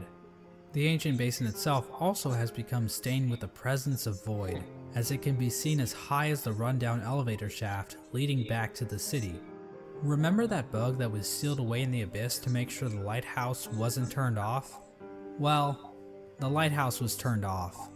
I guess that whole living with purpose thing is a crock of shit after all. It seems as though the Sea of Void itself actually convinced this bug to betray his king and turn off the lighthouse. Now I know what you're thinking. Exactly how conscious is the Void? Is the Void able to think for itself? Can it form strategies? Does it host a podcast? Well, according to this Chozo statue ripoff, the Void is powerful, but not unified. So while it can thrash around at things that come near it, or call out in unison to turn off a light, it's not a single conscious being. Getting back to the Pale King, one could argue that the Void might have played a role in his ultimate demise, and I've argued that viewpoint in the past, but we have to remember that there isn't enough evidence to know for sure. As an expert lawyer and a good friend of mine, Johnny Cochran, once said, "Any evidence that the Void was involved in the Pale King's death is circumstantial. My name is Johnny Cochran." Just above the White Palace, the bugs in the City of Tears weren't faring much better. Even if we ignore the fact that the infection was still around, there were other issues that helped lead to the city's downfall. Due to the gates being sealed, some bugs resorted to cannibalism in order to avoid starvation. And there's also that metric fuckton of corpses lining the walls of the Soul Sanctum. When all was said and done, the only citizen left standing is Eternal Emelita, who just laughs her ass off about it like she's a fucking Dark Souls character. The White Lady ends up in a cocoon deep within the Queen's gardens. She decided to place bindings on herself in order to keep her from spreading her seed. She claims that this is because of the shame she feels in helping the Pale King create the vessels, but honestly, it's probably just her kink. The White Lady also diminished her power, possibly as a way to keep herself hidden from unwanted visitors. Outside her cocoon, Drya stood guard, protecting her queen from the violent traitor mantises. Drya is eventually killed off by these bugs, which is actually pretty pathetic if you think about it. I mean, we're talking like the Netgear WPN824N N150 wireless router pathetic. Speaking of great knights dying pathetically, let's move on to Hegemel. Hegemel held the City Crest, a key used to open one of the gates to the City of Tears. At some point, Hegemel's armor shell was stolen by a maggot. Now, maggots were generally looked down upon and forced to do menial labor. They were incredibly weak, and basically deserved all of the discrimination they got. But this one maggot decided to turn the tide, so he stole Hegemo's shell so that he could defend his downtrodden brothers. His actions weren't motivated by the infection, but instead was the result of how hierarchical caste systems will always lead to revolution from the working class, and that true freedom can only be achieved blah blah blah, capitalism is bad, subscribe to my Patreon. Ogre moved to the Royal Waterways and started living in shit, changing his name to Dung Defender. Now I love wallowing in shit as much as the next guy, but you'd have to really love shit to put up with living with the flukes. The Dung Defender kept an unwavering sense of duty and loyalty to the king, and love for his fellow knights, so much so that he made shit statues of them. How nice. Ogrim acted as the defender of the pipeways, as well as Isma's Grove. A section of the Royal Waterways became filled with acid, and in the middle of it all rests Isma's corpse, which has been overcome by plant life. Isma is likely the one responsible for this acid blight, but we have no idea what happened to her. Hornet's whereabouts during this time are fairly mysterious. We know that she departed Deep Nest and didn't return until the events of the game. At some point, she took to guarding Halnest from intruding warriors, as well as the cast-off shell in the Kingdom's Edge. Despite the Kingdom's woes at large, fortunately this fate did not befall one of the fandom's favorite characters. The Menderbugs continued to fix the broken signs and wayposts of Halnest. From a diary entry, we can see that one Menderbug in particular had found himself on the precipice of a long and loving relationship. Hello again, diary. Not long now until the next Minder Bash. For us stealthy types, we're a riotous bunch when we get together, and Minderberry kept flashing me that smile. It might be time to muster my courage and act on it.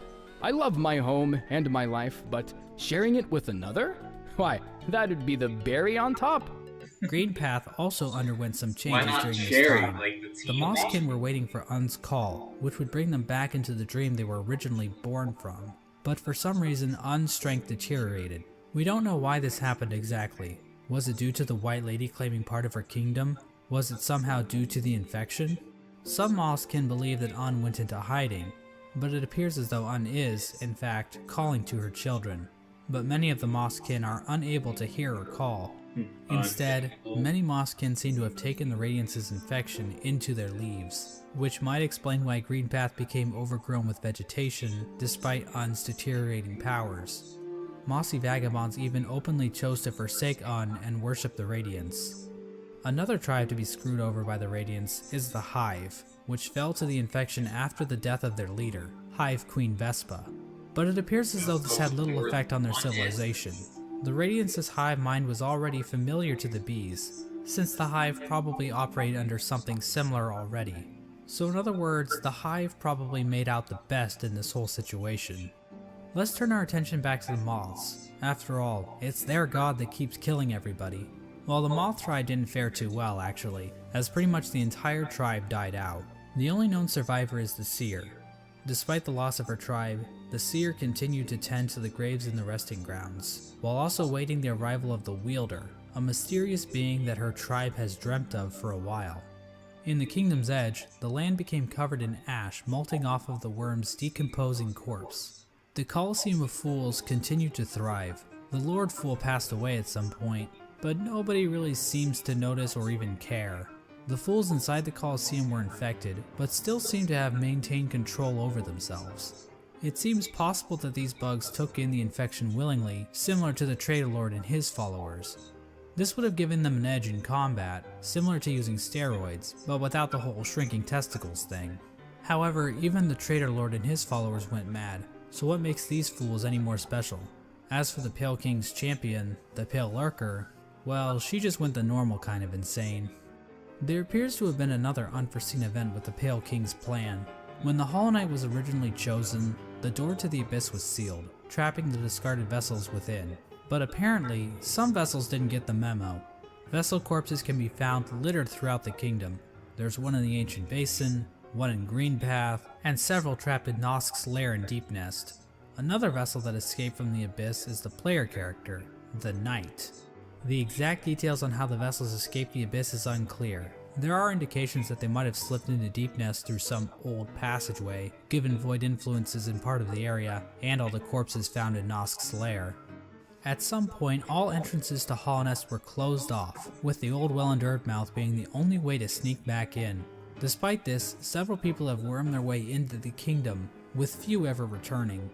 Characters like Relic Seeker Lem seemed content to just pillage artifacts from the ruined kingdom, but other bugs seemed interested in something greater. In the Howling Cliffs rests the corpse of a member of the Grim Troop. The task of this bug appears to have been to seek out Hollow Nest, so that the troop might be summoned to the kingdom in the future. The Grim Troop are basically a group of bugs that serve a higher being known as the Nightmare Heart. The troop keeps the heart alive by feeding on the nightmares of fallen kingdoms. This process also involves sacrificing the troop master to his own child because... Hey, look at this cool ass boss battle. Another important group that traveled to Hollow Nest are the God Seekers. After being abandoned by their old gods, the gods of thunder and the gods of rain, these bugs left their home in the Land of Storms, seeking out a new god to worship. The God Seekers looked to gods to save them from their own silent mind. While traveling through the wastelands, the God Seekers constructed devices called God Tuners, which helped them seek out new gods. Through this device, they were able to detect the lingering power of the Pale King and find their way to Hollow Nest. When they arrived, however, the God Seeker was forced into hibernation. She was encased in a strange sarcophagus-like cocoon, which was itself chained up with a lock. It's not clear how this forced hibernation worked, seeing as the cocoon appears to have been made by the God Seeker herself. As for who put the cocoon in chains, I think the most likely candidate is the Dung Defender, considering how the God Seeker's cocoon is found in the junk pit in the waterways, an area the Dung Defender has tasked himself with protecting. This was the general picture of Hollow Nest after the Hollow Knight was sealed inside the Temple of the Black Egg. The kingdom was stuck in a kind of stasis, with the Pale King civilization destroyed and the Radiance unable to break free from her chains. The Pale King was rebelling against nature, trying to keep his work standing indefinitely. The stasis over Hollow Nest held for an age. How long is that exactly? Well, we have no idea. As I'm sure you've noticed, there really isn't a timeline for anything that happens in this game. We also have no idea how long any of these bugs can actually live. Elderbug wasn't around to see the stagways open, but we know several other characters were, implying that Elderbug is probably one of the youngest characters in the whole game. But this stasis over Hollow Nest wasn't going to last forever. At some point, the Radiance erupted out of the Hollow Knight, cracking its shell and releasing a loud and powerful roar. The amount of infection leaking out of the Hollow Knight became even greater. The many corpses that lined the roads and cities of the kingdom sprang to life with the amplified power of the infection. This strengthened infection prompted the departure of the Weavers back to their old home. Now this old home might actually be Farloom, the kingdom in which Hollow Knight Silksong takes place. But the amount of knowledge we have about Silksong right now is pathetic, so I'm not saying that's confirmed or anything. This is also around the time that Quirrell arrives back in Hollow Nest. His memory of Motomon appears to have been clouded due to his time outside of Hollow Nest. These events are depicted in the Quirrell prequel comic, which also shows an image of the Hollow Knight with a pre-cracked shell. This could mean that Quirrell's arrival happens roughly the same time the Hollow Knight's shell cracks. At around the same time Quirrell arrives in Hollow Nest, we also see the arrival of the player character, who is commonly referred to as the Knight. The Knight was one of the lucky vessels that was able to make its way out of the abyss. Somehow the Knight ended up venturing beyond Hollow Nest and into the wilds beyond. It's implied that the Knight was called to Hollow Nest by either the sealed Hollow Knight or the Radiance within. Regardless, once the Knight shows up and yeets itself off this cliff, the actual game of Hollow Knight finally begins. Now, there's a lot of details we could get into.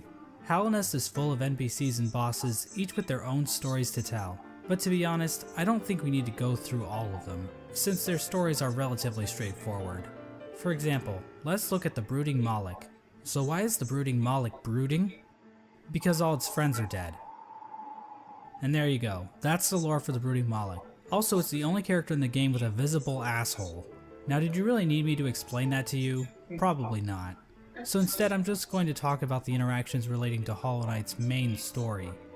The Knight is eventually noticed by Hornet, who lures it deep into Greenpath. There, Hornet attempts to kill the Knight, claiming that she knows what it would try to do. At this point, Hornet views the Knight as being too weak. After the fight, Hornet can be found in the City of Tears, next to the statue of the Hollow Knight. Hornet mentions that the knight has gained a resilience, due to the time it spent in the void beyond Hallownest. This could be referring to the fact that some of those who leave Hallownest lose their memories, meaning the knight would have no memories of its own tragic conception. Hornet tells the knight that if it seeks to continue the stasis that keeps Hallownest standing, it must seek the Graven Ash, which is referring to the Kingdom's Edge. At this moment, Hornet sees the knight as a possible replacement for the Hollow Knight. Basically, the knight could break the seals that keep the Hollow Knight locked away, defeat the Hollow Knight, and contain the infection itself. It's at this point that I should mention that Hollow Knight actually has 5 different endings, because of course it would. I'm going to be explaining each of these endings in this video, as they each give us a different glimpse into the mechanics of Hollow Knight's world. Now, to get the easiest ending to Hollow Knight, Hornet's instructions to go to the Kingdom's Edge can be ignored completely. If the knight stumbles upon the resting grounds, the 3 dreamers will appear and cast the knight into the dream realm. There, Seer will come to the knight's rescue and grant it the Dream Nail, a special blade that can tear the veil between the real world and the dream world. With the Dream Nail, the knight can venture to the resting places of the 3 dreamers, curb stomp their asses, and unlock the entrance to the Black Egg. Inside the egg, the knight finds the Hollow Knight chained up, silently watching over it. Once the chains are broken, the Hollow Knight screams with that familiar Radiance roar and pursues the knight. As the fight progresses, the Hollow Knight starts trying to kill itself, Coral style. But then the Radiance starts using the Hollow Knight's body to perform her own attacks. Once defeated, the Hollow Knight begins to spew infection all over the place. The knight can then focus the infection into itself. This results in the first ending of the game, called Hollow Knight. In this ending, the knight usurps the Hollow Knight, prolonging the stasis over Hallownest. New chains and bindings appear out of fuck if I know, and contain the knight, and a new seal is placed over the entrance to the Black Egg. Now there is one giant question looming over this ending. Can the knight actually contain the infection indefinitely, or will the Radiance still manage to break free one day? Before we answer this question, let's look at some of the other events that can transpire while playing the game. If the player chooses to go to Kingdom's Edge, Hornet will challenge the knight one last time as a final test of strength. After her defeat, Hornet allows the knight to access the cast-off shell, where the Pale King was originally hatched. By interacting with this egg, the knight's shell is marked with the King's brand, technically making the knight the new ruler of Hallownest. With the King's brand, the knight can now open the entrance to the Abyss and discover the place of its birth. When leaving the Abyss, the knight can encounter Hornet again, where for the first time, Hornet suggests that there are actually 2 outcomes the knight can enact. She tells the knight that it can either prolong Hallownest stasis, or face the heart of the Kingdom's infection. Within the knight, Hornet sees a chance for change. Instead of just replacing the Hollow Knight, Hornet believes that it may be possible to get rid of the infection completely by using the void inside of the knight. After visiting the Abyss and obtaining the Shade Cloak, the knight is capable of reaching the White Lady, hidden away in the Queen's Gardens. The White Lady tells the knight that she has been awaiting a vessel to accept a gift, that gift being 1/2 of a charm called the King Soul, which she claims will give the knight more power. The White Lady goes on to explain that she can feel the weakening of the Hollow Knight within her roots. She tells the knight that it is free of the blemishes that made the Hollow Knight a flawed vessel. From this dialogue, it is implied that the knight truly is a pure vessel, capable of containing the Radiance successfully. But it's not quite that simple, so we're going to have to dig a bit deeper into this. Basically, we're going to need to answer a simple question. What exactly does it mean to be a Hollow Knight? Despite the White Lady's words, we have a number of instances where the characters and item descriptions mention that the knight has a will, and maybe even a mind. But from the Pale King's dialogue when describing the Hollow Knight, it is stated that a pure vessel has no mind or will. So is the White Lady wrong? Or maybe even lying? Her eyes have been clouded by time, and she can be tricked into thinking that Ogrim is in the room when the knight is wearing the Defender's Crest charm. She also thinks that Dryia is still alive, which,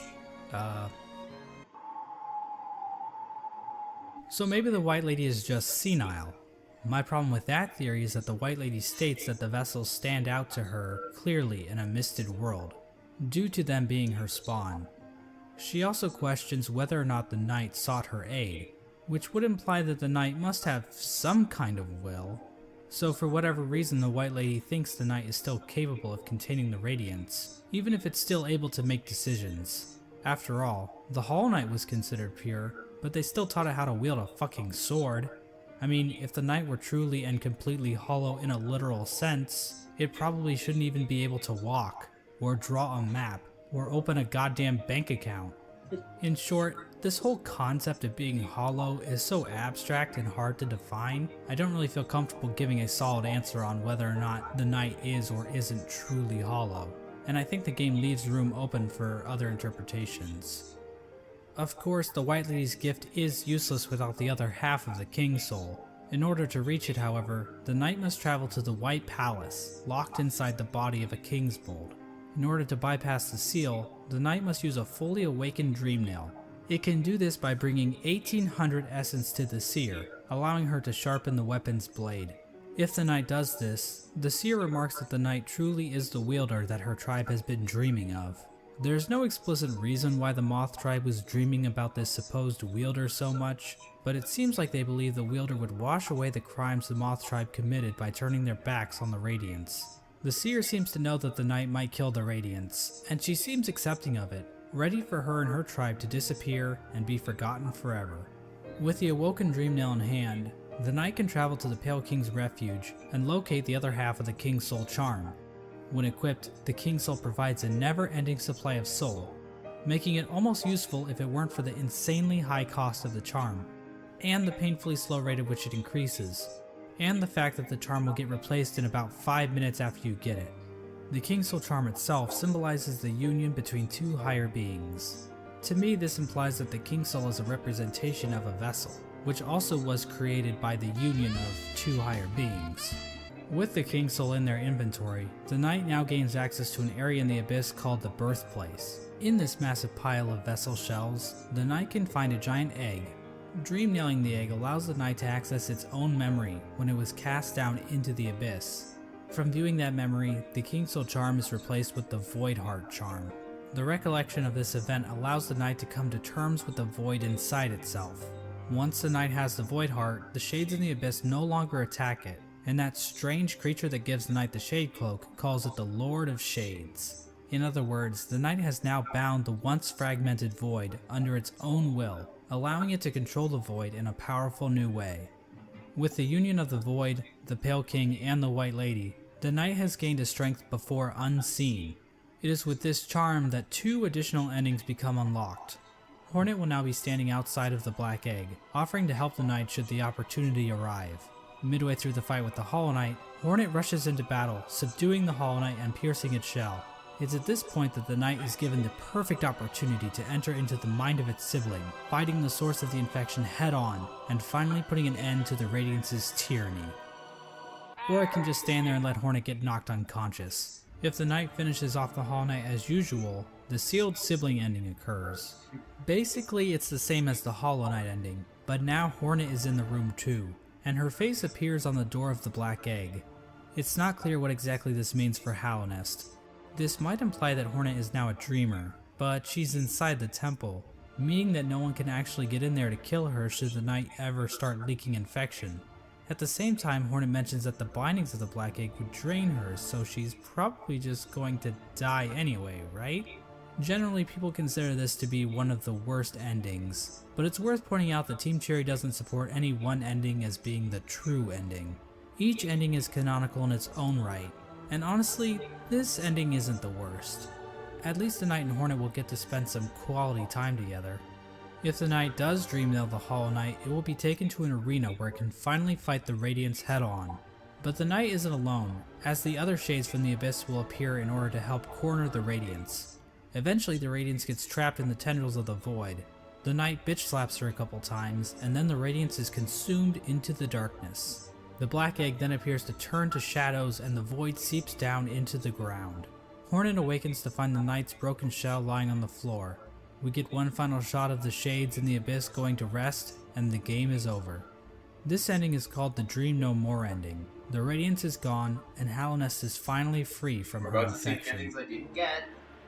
Now I think it's fair to ask a few questions about how the Dream No More ending comes about. When the Hollow Knight was initially chosen to become the pure vessel, the Abyss was sealed up and the rest of the vessels were left to rot away. But somehow, vessels ended up outside of the Abyss, and then one of those vessels was used to replace the Hollow Knight. Exactly how much of this operation was planned, if at all? The White Lady was waiting for a vessel. Did she have any communication with Hornet?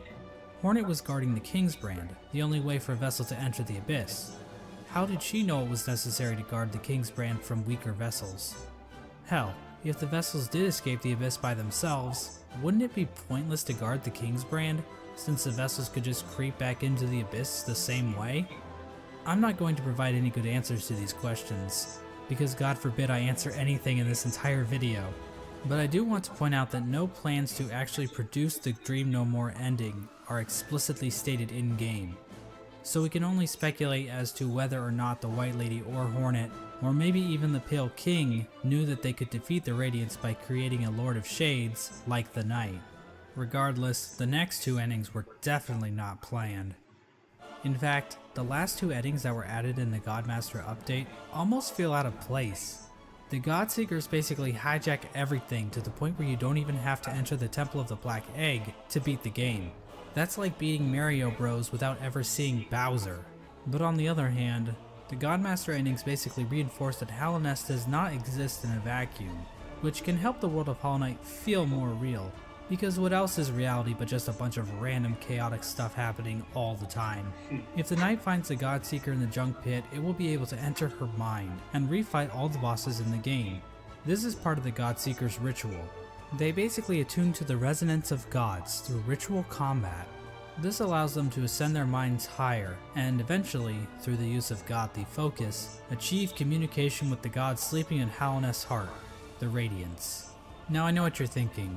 That's a pretty convoluted little religious practice they have going on here. What's next? Are they going to start measuring the Knight's Theon levels? It's pretty complicated, but the point is, these Godseekers have some serious capabilities to fuck things up in Hallownest, as we're about to see.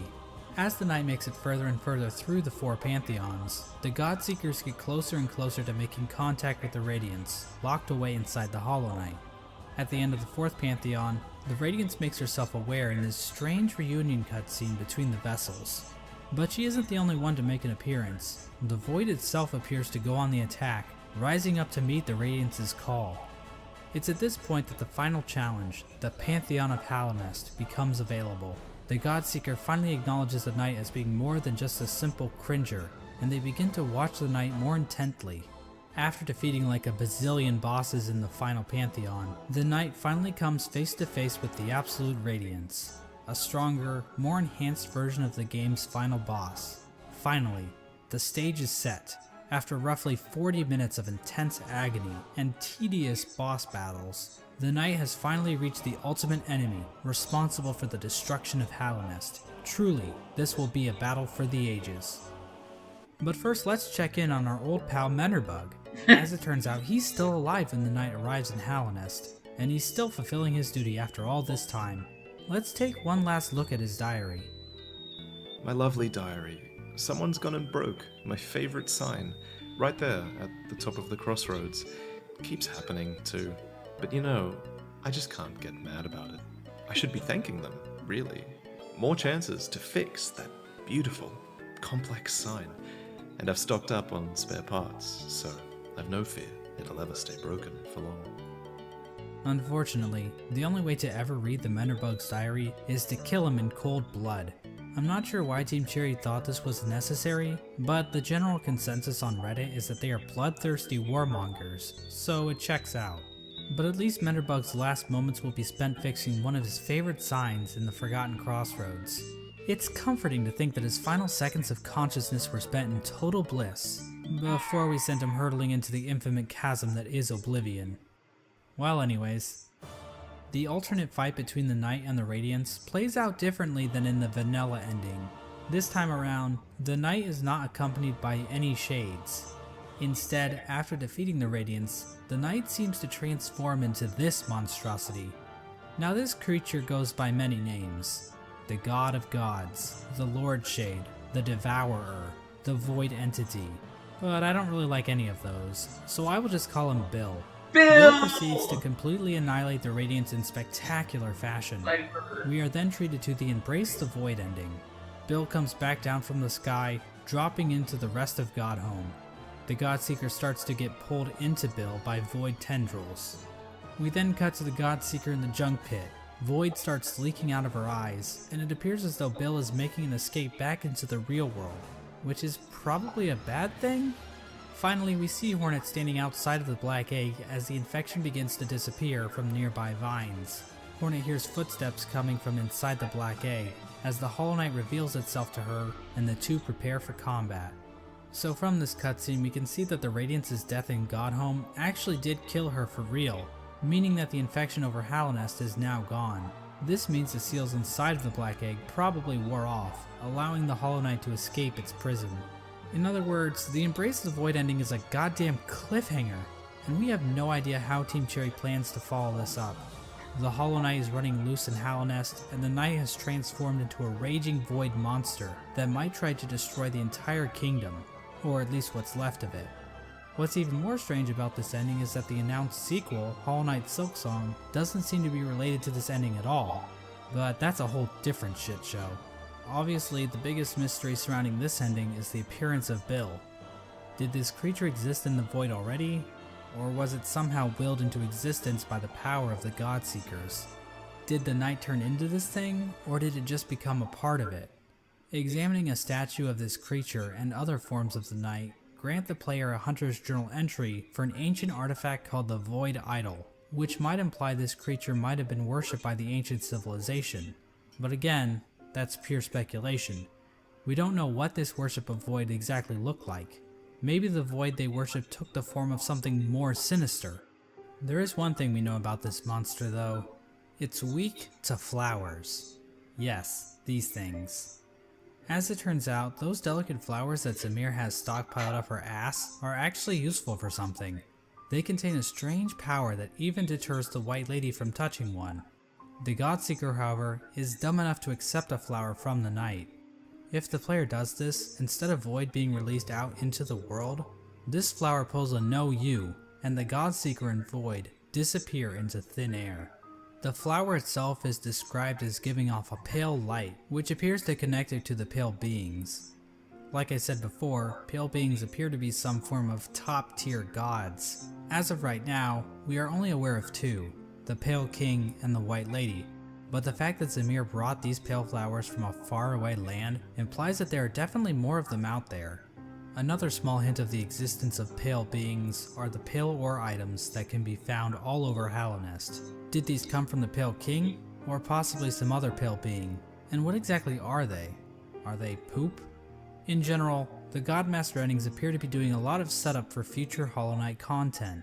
Like I said before, Hollow Knight Silksong doesn't seem to connect to these events on the surface, so we are in a bit of a bind when trying to discuss what these endings actually mean for the greater narrative Team Cherry is building. There's definitely a lot more to consider about what the Pale Beings are and what properties they possess, and we also have plenty of questions surrounding the Void and how bugs have interacted with it in the past. It almost feels like we are looking through a keyhole, trying to grasp onto the totality of Team Cherry's creation. How powerful are creatures like Bill and the worms? Where did things like the Void even come from to begin with? How much bigger is the world beyond Hallownest? Is Bardoon into butt stuff? But of course, that's the appeal of a game like Hollow Knight. Having all of the answers to every question would just ruin the mystery of the world. Plus, if we didn't have questions like this to waste our time on, then what else would we be doing with our lives? Go outside? Ugh. And so this video comes to an end. Now I know the average attention span of a YouTube viewer is 9 minutes, so let me leave you with a few takeaways. 1. Hollow Knight is a game about bugs. I know this may come as a shock, but it's true. Watch the video again, and this time, pay attention. You'll notice right away, I promise. 2. Murdering your own babies might not be such a good idea after all. I mean, this is obviously just my interpretation of the game's lore. Other people might have different views on the subject of murdering babies, and every opinion is valid, so I don't want to step on anyone's toes or Give me anything. that baby Anna, eat it off a tower. Enderbug is fucking dead. 4. Nothing is certain. This video probably has a few flaws in it. Trying to construct a cohesive narrative with the information found in Hollow Knight isn't exactly straightforward. I'm sure my views will change in the future, and I encourage you to explore the lore yourself. 5. And this last point is fairly obvious, but I should mention it anyway. Cory in the House is the best anime. It's a party every week, baby.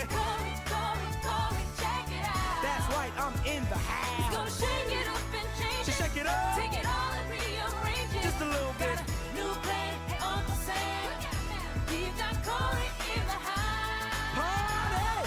Party. I think it was I'm your man. every video. It had some jokes and some lore and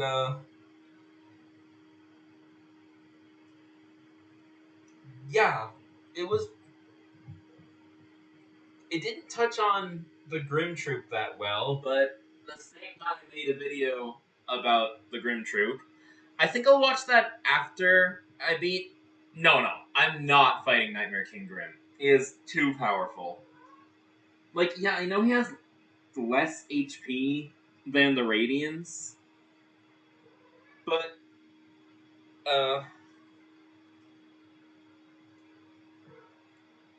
he doesn't float in the air as much as the Radiance, so I can't use my best spell against him.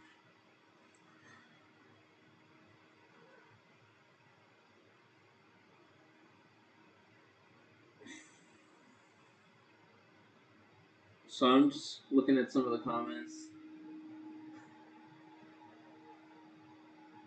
Yeah. Honestly, I probably will listen to those songs. It's been 4 hours, and that's how long I usually make my streams.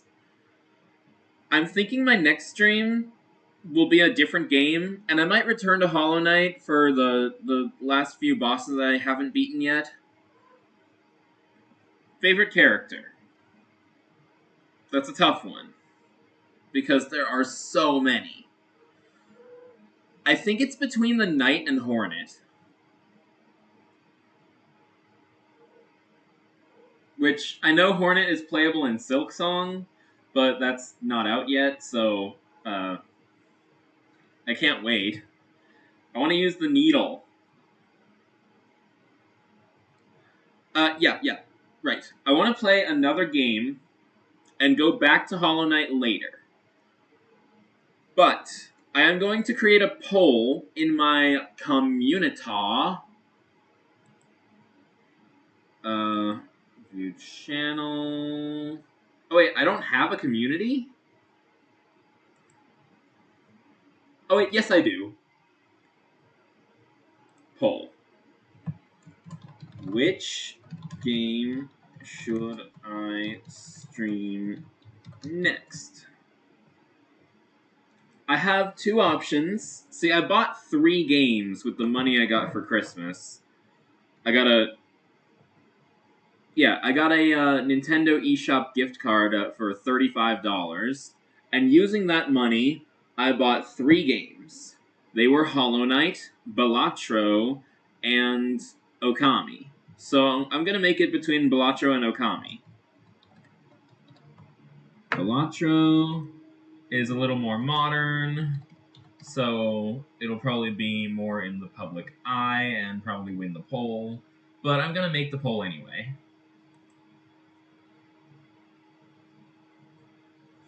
You go ahead and vote in the poll. I'm gonna vote for Okami because it was an inspiration for some SPM. Oh, I can't vote in my own poll. I'm gonna like the poll because I can do that. I would have voted for Okami because it served as inspiration for some of the art in Super Paper Mario. Yes, question. Ask away.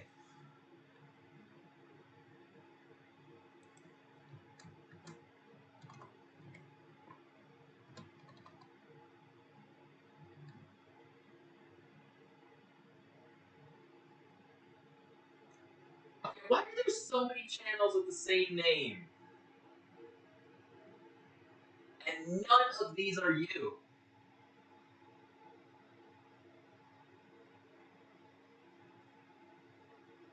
You'd think it would put one of my moderators on this list.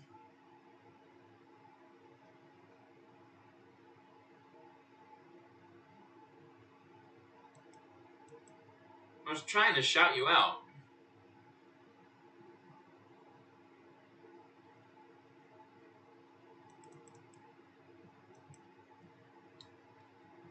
I was talking to Rika. She's in the audience.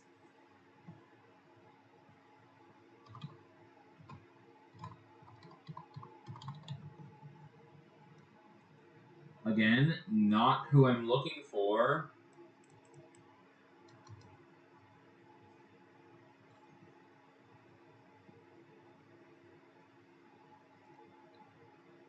Terraria, I need to buy that game. I had a copy of it basically pirated by a friend and given to me, but I lost it. So I need to either pirate it or buy it, and I feel like it'd be easier to buy it.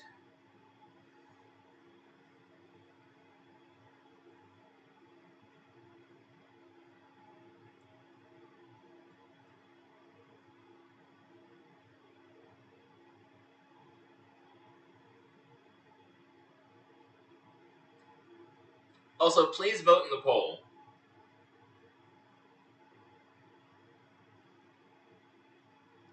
Anyway, we're at 4:14, so I should probably end the stream.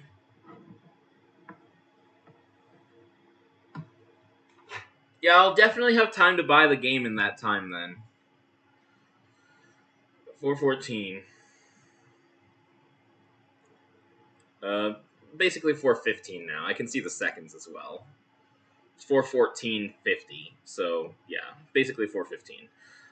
Thank you so much for watching. I hope you enjoyed the stream. Don't forget to like, comment, subscribe, hit the notification bell. Tell your friends. Tell them to tell their friends. Vote in the poll that I just created. I will also make one on Tumblr, but I feel like I should. And maybe Discord as well. I know I can make polls on all three of those places. Vote in the poll. Okay, good. And in the next one, we will be playing whatever game wins the poll. I will probably play it on, I don't know, Friday. Definitely not Saturday. That's karaoke day. Friday or maybe Sunday. Or maybe next Monday.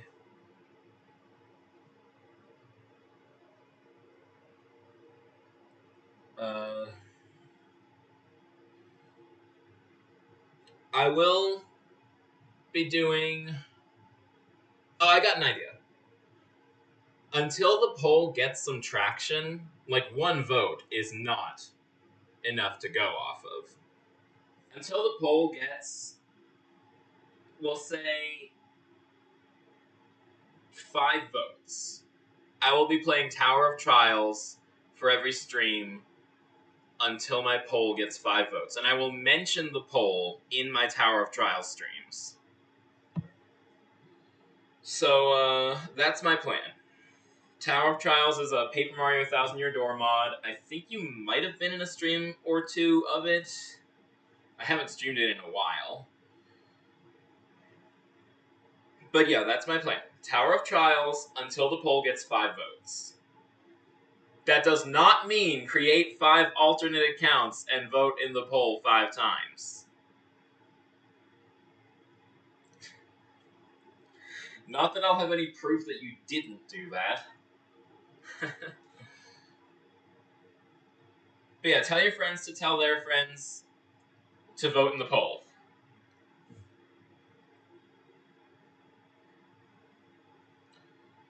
And when the poll hits 5 votes, I will play the winning game.